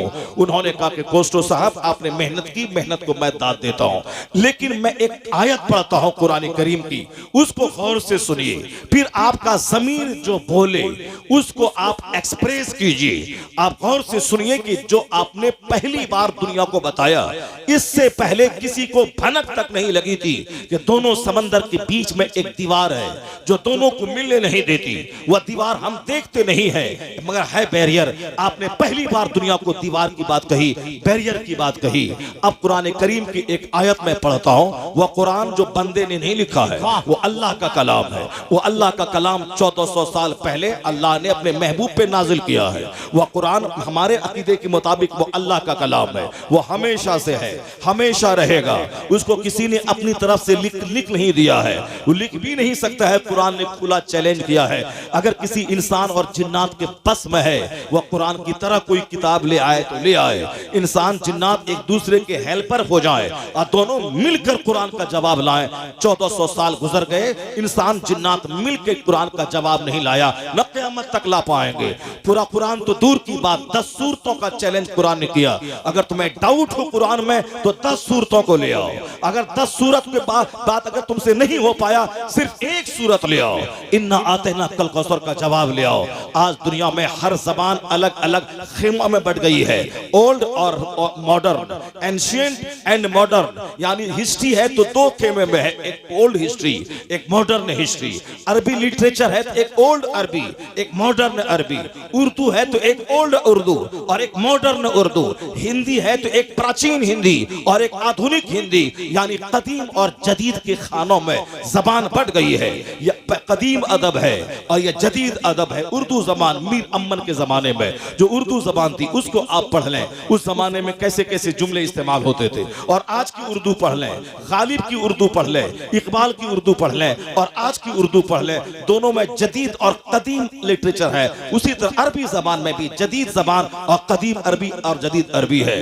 कुरान करीम 1400 साल पहले नाजिल हुआ है दुनिया में। उस वक्त जो अरबी बोली जाती थी और आज जो अरबी बोली जाती है, उस वक्त की अरबी और आज की अरबी, ये 1400 साल में हालात बदले, जोग्राफिया बदला, तहजीब बदली, स्कॉलर बदले, मुहावरे बदले, ज़रबुल मिस्ल बदले, ये सब बदला। लेकिन जो कुरान पाक की जबान में जो उसमें जदीदियत है, जो उसमें ऐसा लगता है कि आज के तनाजुर में ये कुरान नाजिल हुआ है, जिसको कोई कह ही नहीं सकता है कि फरसुदा जबान है, यानी उसे पहले पढ़ा जाए तो कदीम अरबी जबान का मजा देता है और आज पढ़ा जाए तो जदीद अरबी का मजा कुरान में मिलता है। 50,000 साल के बाद भी पढ़ा जाएगा, चूंकि दूसरों की जबान बदलती रहती है। अल्लाह का कलाम है जो कभी पुराना नहीं होता, हर दौर के तकाजे के मुताबिक वह कलाम खरा उतरता है। वो अरबी जबान में कुरान नाजिल हुआ, जिस मतालिब व मफाहिम बढ़ते चले जा रहे हैं। कोस्टो से कहा कि कुरान अल्लाह का कलाम है, किसी बंदे ने नहीं लिखा है। आप गौर से सुने कि उसमें क्या कहा गया है। अर्रहमानु अल्लमल कुरान खलकल इंसान अल्लमहुल बयान। पढ़ते चले गए, आगे सुनाया कि मरजल बहरैन यल्तक़ियान बैनहुमा बरज़ख़ुल ला यब्ग़ियान फ़बिअय्यि आलाइ रब्बिकुमा तुकज़्ज़िबान। यानी वो खुदा है जिसने 2 समंदर को जारी किया, बहाया। वह दोनों समंदर बज़ाहिर आपस में मिले हुए दिखते हैं, लेकिन हकीकत में दोनों के बीच में एक दीवार है जो दोनों को मिलने नहीं देती। वह दीवार मिलने नहीं देती। पर कोस्टो ने कहा यह दीवार की बात तो मैंने दुनिया को बताया है। यह 1400 साल पहले कुरान में किसने कह दिया कि दोनों पानी के बीच में एक दीवार है?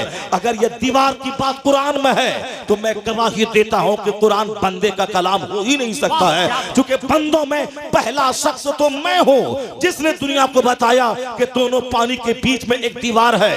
और 1400 साल पहले अगर यही बात कुरान में नाजिल हुई है, इस बात की दलील है कि ये कुरान अल्लाह का कलाम है, रहमान का कलाम है। तो सारी दुनिया गवाह रहे कि कोस्टो जब के सामने जब सच्चाई बेनकाब हो गई है, अब कोस्टो अंधे अंधेरे में नहीं रहेगा।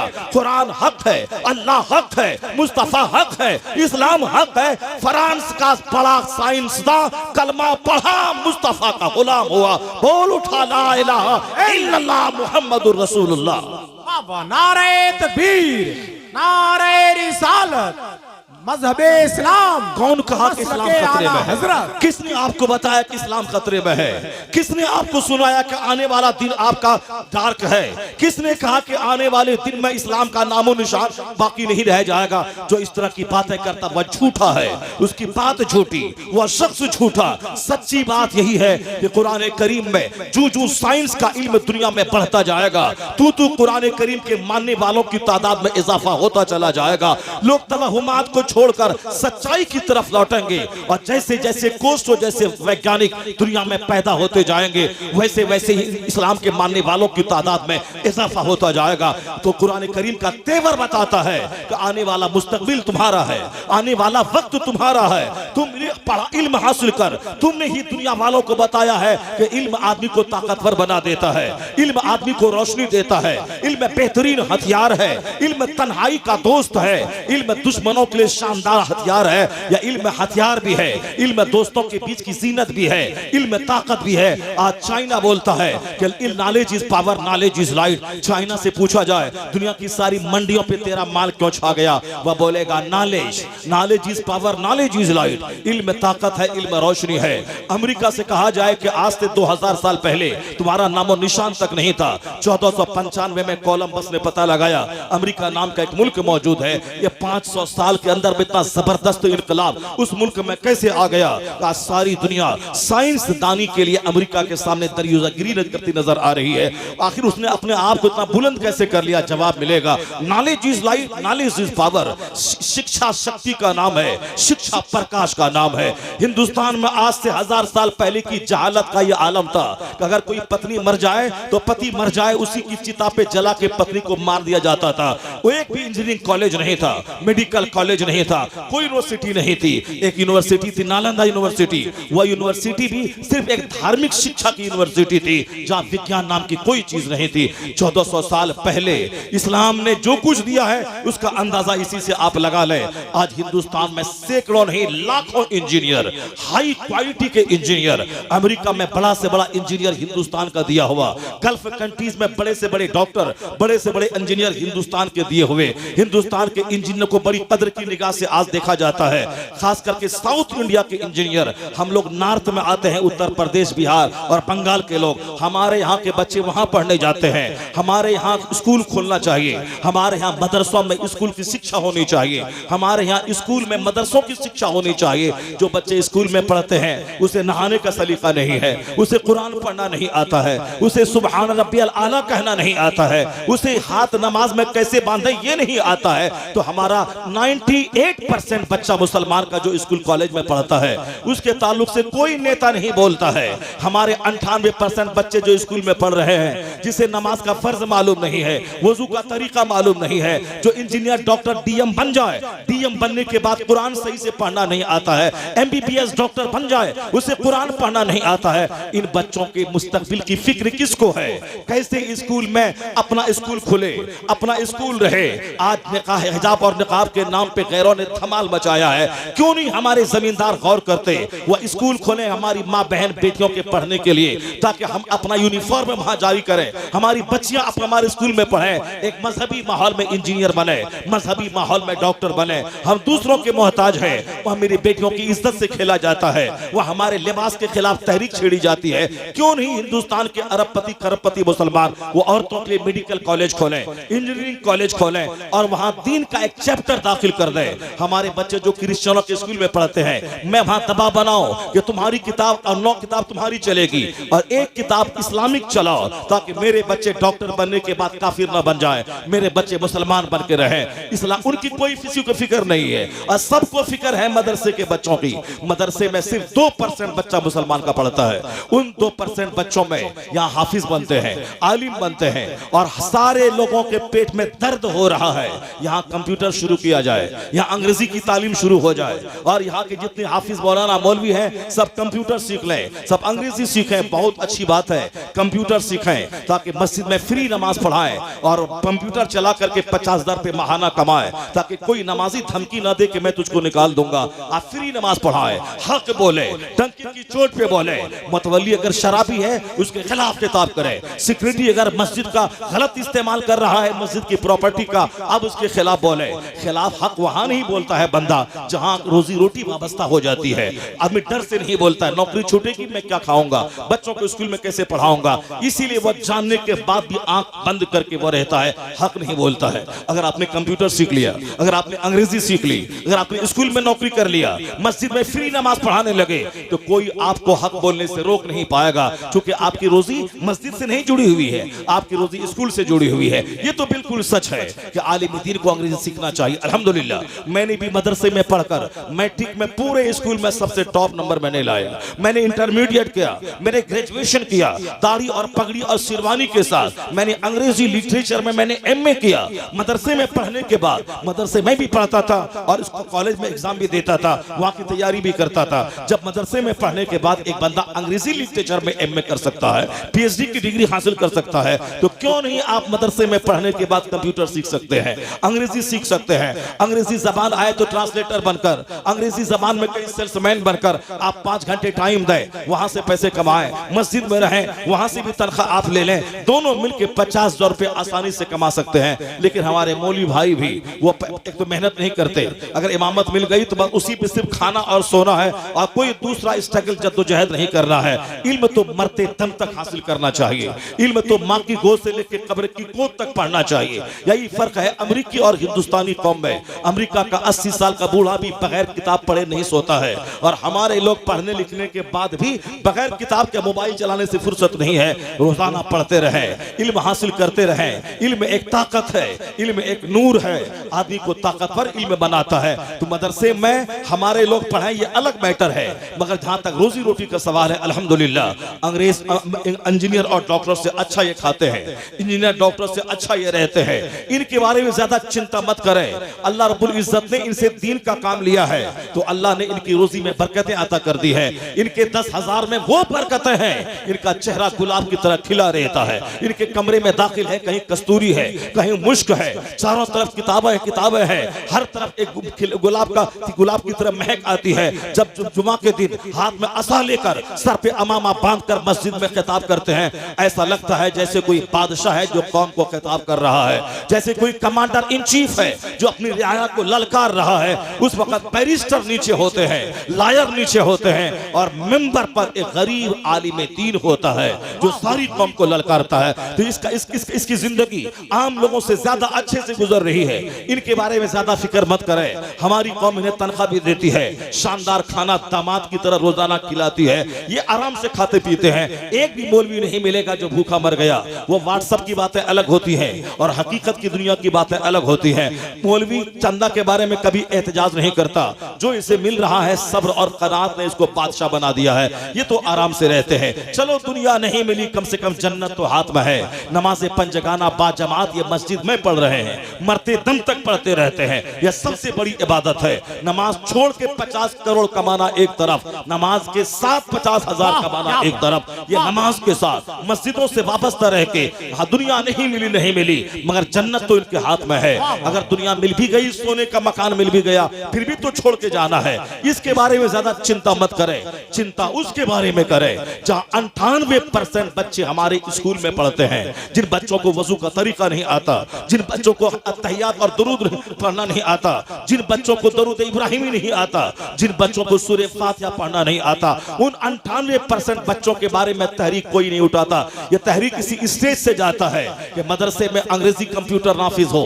इससे ज्यादा जरूरत है कि स्कूल में इस्लामियात का चैप्टर दाखिल होना चाहिए, ताकि हमारे बच्चे जहन्नम जाने से बच जाए, इंजीनियर बन के काफिर ना हो जाए, डॉक्टर बन के काफिर ना हो जाए, हमारी बेटियां डॉक्टर बनने के बाद काफिरों के साथ न चली जाए। कल की एक खतरनाक न्यूज आई है, एक मौलवी की बीवी एक काफिर के साथ शादी रचा ली। 1 महीना पहले बरेली इलाके में एक मुसलमान की खूबसूरत बेटी गैर मुस्लिम के साथ चली गई। 4 महीना पहले आजमगढ़ में एक मुसलमान की बेटी गैर मुस्लिम के साथ चली गई। हमारे घर में पॉलिटिक्स है, हमारे घर में एंजॉय की बातें हैं, हमारे घर में कारोबार का चर्चा है, हमारे घर में फैक्ट्री की बातें हैं, हमारे घर में दुनिया भर का चर्चा है, एक्टर का चर्चा, लीडर का चर्चा, क्रिकेटर का चर्चा, कतर में गेम हो रहा है, हर घर में चर्चा हो रहा है, चर्चा होता है। जो चर्चा जिसका नहीं होता है वो अल्लाह का चर्चा नहीं होता, रसूल पाक का जिक्र नहीं होता, जन्नत का चर्चा नहीं होता, आखिरत का चर्चा नहीं होता। जबकि हुजूर ने कहा था 20 बार रोजाना मौत को याद कर,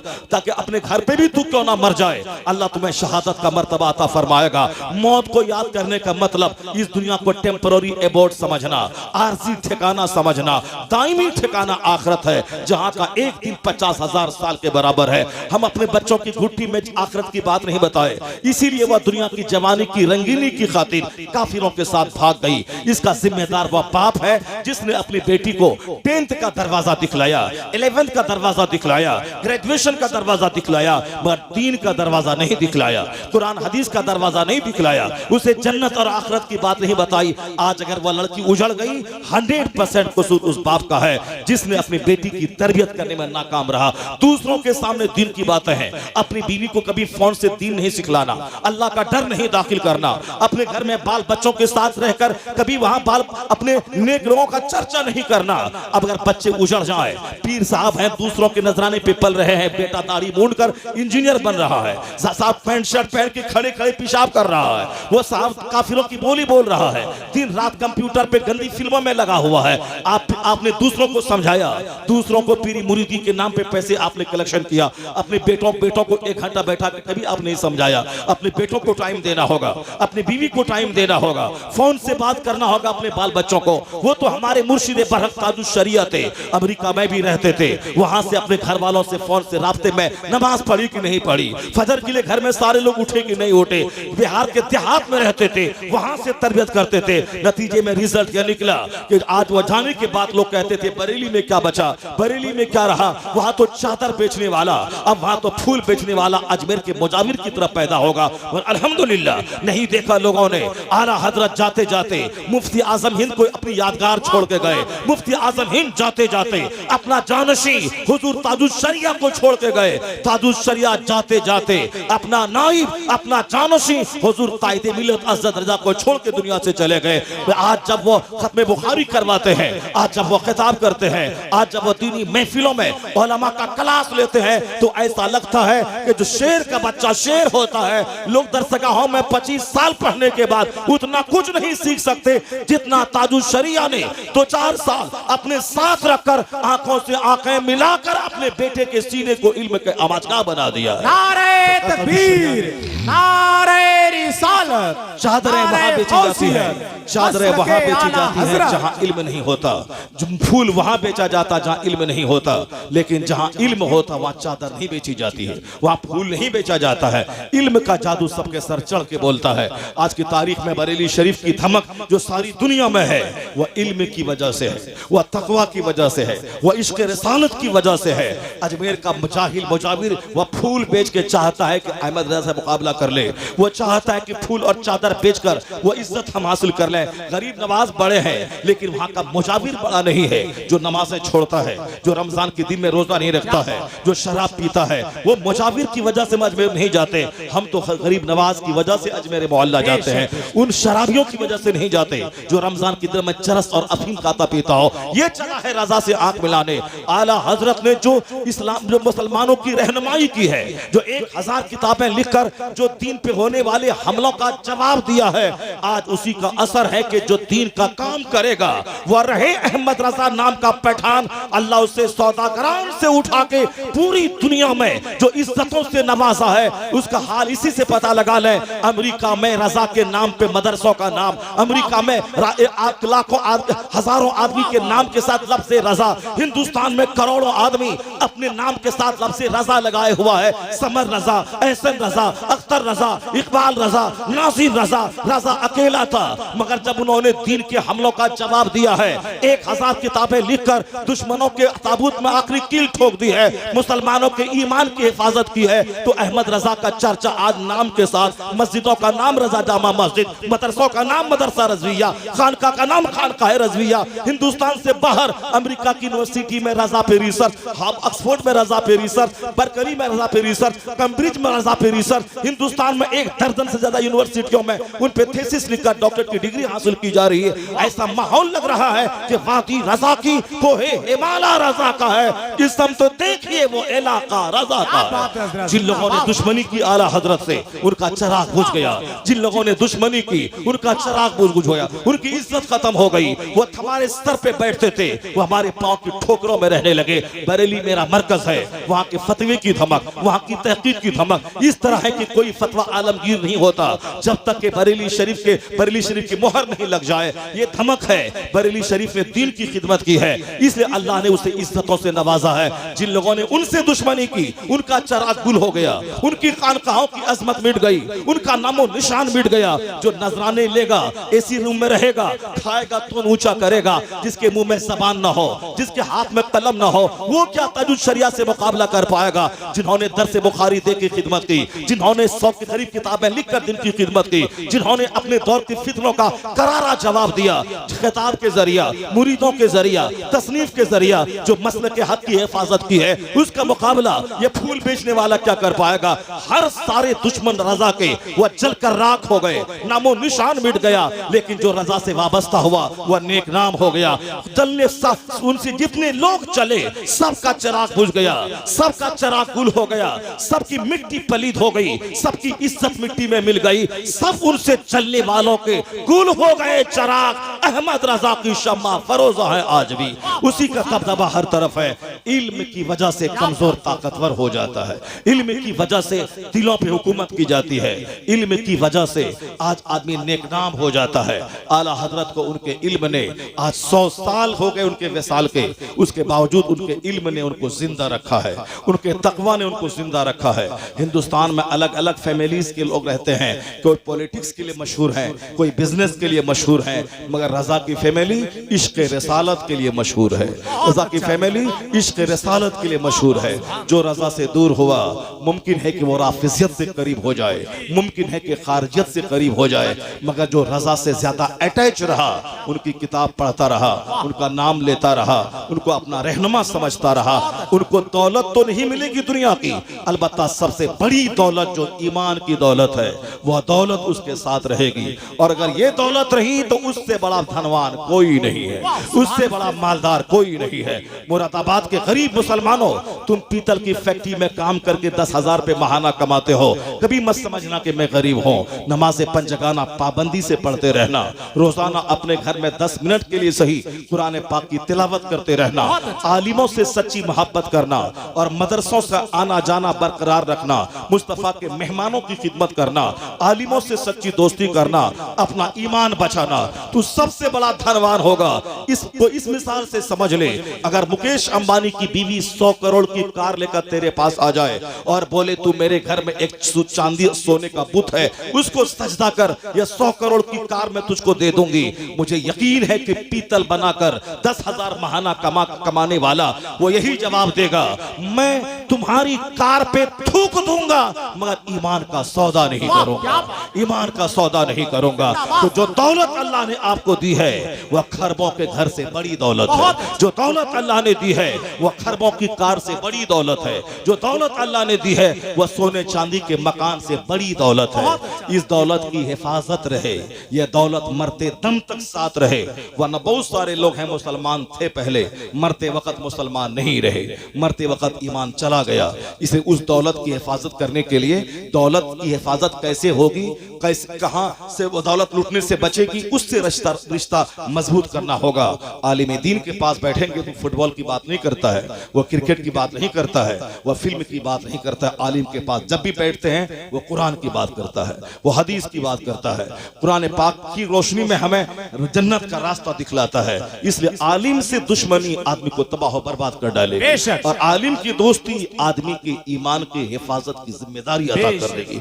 हजरत सुफियान सुफियान सौरी जिंदगी के जवानी के भी अहद में है, मगर उन्होंने जवानी में झुक के चलना शुरू कर दिया। लोगों ने पूछा हुजूर आप आलिम दीन मुहद्दिस कबीर हैं, ये और बात है, मगर उम्र का भी तकाजा है, आप जवान हैं, इस वक्त कमर क्यों झुक गई आपकी? कहा जिंदगी का एक हादसा मेरी कमर को झुका दिया। कहा वह कौन सा हादसा था? कहा मेरे बचपन के 3 उस्ताद थे, वह तीनों बहुत काबिल लाइक फाइक उस्ताद थे और बहुत बासलाहियत और बहुत बड़े आबिद थे। दिन भर रोजा रखते, रात भर क़याम करते, नमाज पढ़ते, मगर मरने से पहले पहले तीनों का अंजाम बुरा हो गया। एक यहूदी होके मर गया, एक नसरानी होके मर गया, एक मजूसी होके मर गया। मुहद्दिस कबीर सुफियान सौरी कहते हैं जब से मैंने अपने इन 3 असातिज़ा का अंजाम बुरा देखा, मेरी जिंदगी से सुकून उड़ गया है। अब एक ही फिक्र सताती है कि मेरा क्या होगा। इतने बड़े मुहद्दिस कबीर कहते हैं इनका अंजाम बद देखने के बाद अब मैं अपने रब से कुछ नहीं मांगता हूं, बस सिर्फ एक ही दुआ करता हूं, मालिक कुछ रहे या ना रहे, मरते वक्त ईमान सलामत अल्लाह अल्लाह सुभान अल्लाह। ये दुआ वक्त। इतने बड़े मुहद्दिस जो लोग जिंदगी भर गुटखा खाते हैं, जिंदगी भर झूठों की सोहबत में रहते हैं, जिंदगी भर झूठ गीबत चुगलखोरी के माहौल में रहते हैं, एक वक्त की नमाज नहीं पढ़ते हैं और वो ये सोचते हैं कि जन्नत मेरी जागीर है, उससे बड़ा झूठा कोई नहीं है। यहाँ तो मुहद्दिस कबीर नमाज पंजगाना का पाबंद, बहुत बड़े मुत्तकी वलियों की जमात के इमाम, वलियों की जमात के इमाम, इनकी सोच इतनी बुलंद है कि रोते हैं और रात रात भर अल्लाह के हुजूर ईमान की सलामती की दुआ करते हैं। और यहाँ न तकवा है न इल्म है, उसके बावजूद घमंड है कि जन्नत मेरी जागीर है। इसका मतलब है कि हमने कांच को सोना समझ लिया है। सोना अलग चीज है। इन बुजुर्गों की जिंदगी का मुताला करने से सीने का घमंड दूर होता है, यहाँ का गुरूर चकनाचूर होता है, आदमी को एहसास होता है मुझे क्या करना था, किस काम के लिए पैदा हुआ हूँ, मैं क्या कर रहा हूँ। इसलिए नेकों से रिश्ता नाता जुड़ा रहे, आलिमों से संबंध बना रहे और अपने से दूसरों को फायदा पहुंचाना चाहे, कष्ट नहीं पहुंचाएं। जहां से मैंने गुफ्तगू का आगाज किया था, मैं वही गुफ्तगू को मैं खत्म कर रहा हूं। आपके दिल को एक खुशी में देना चाहता हूं।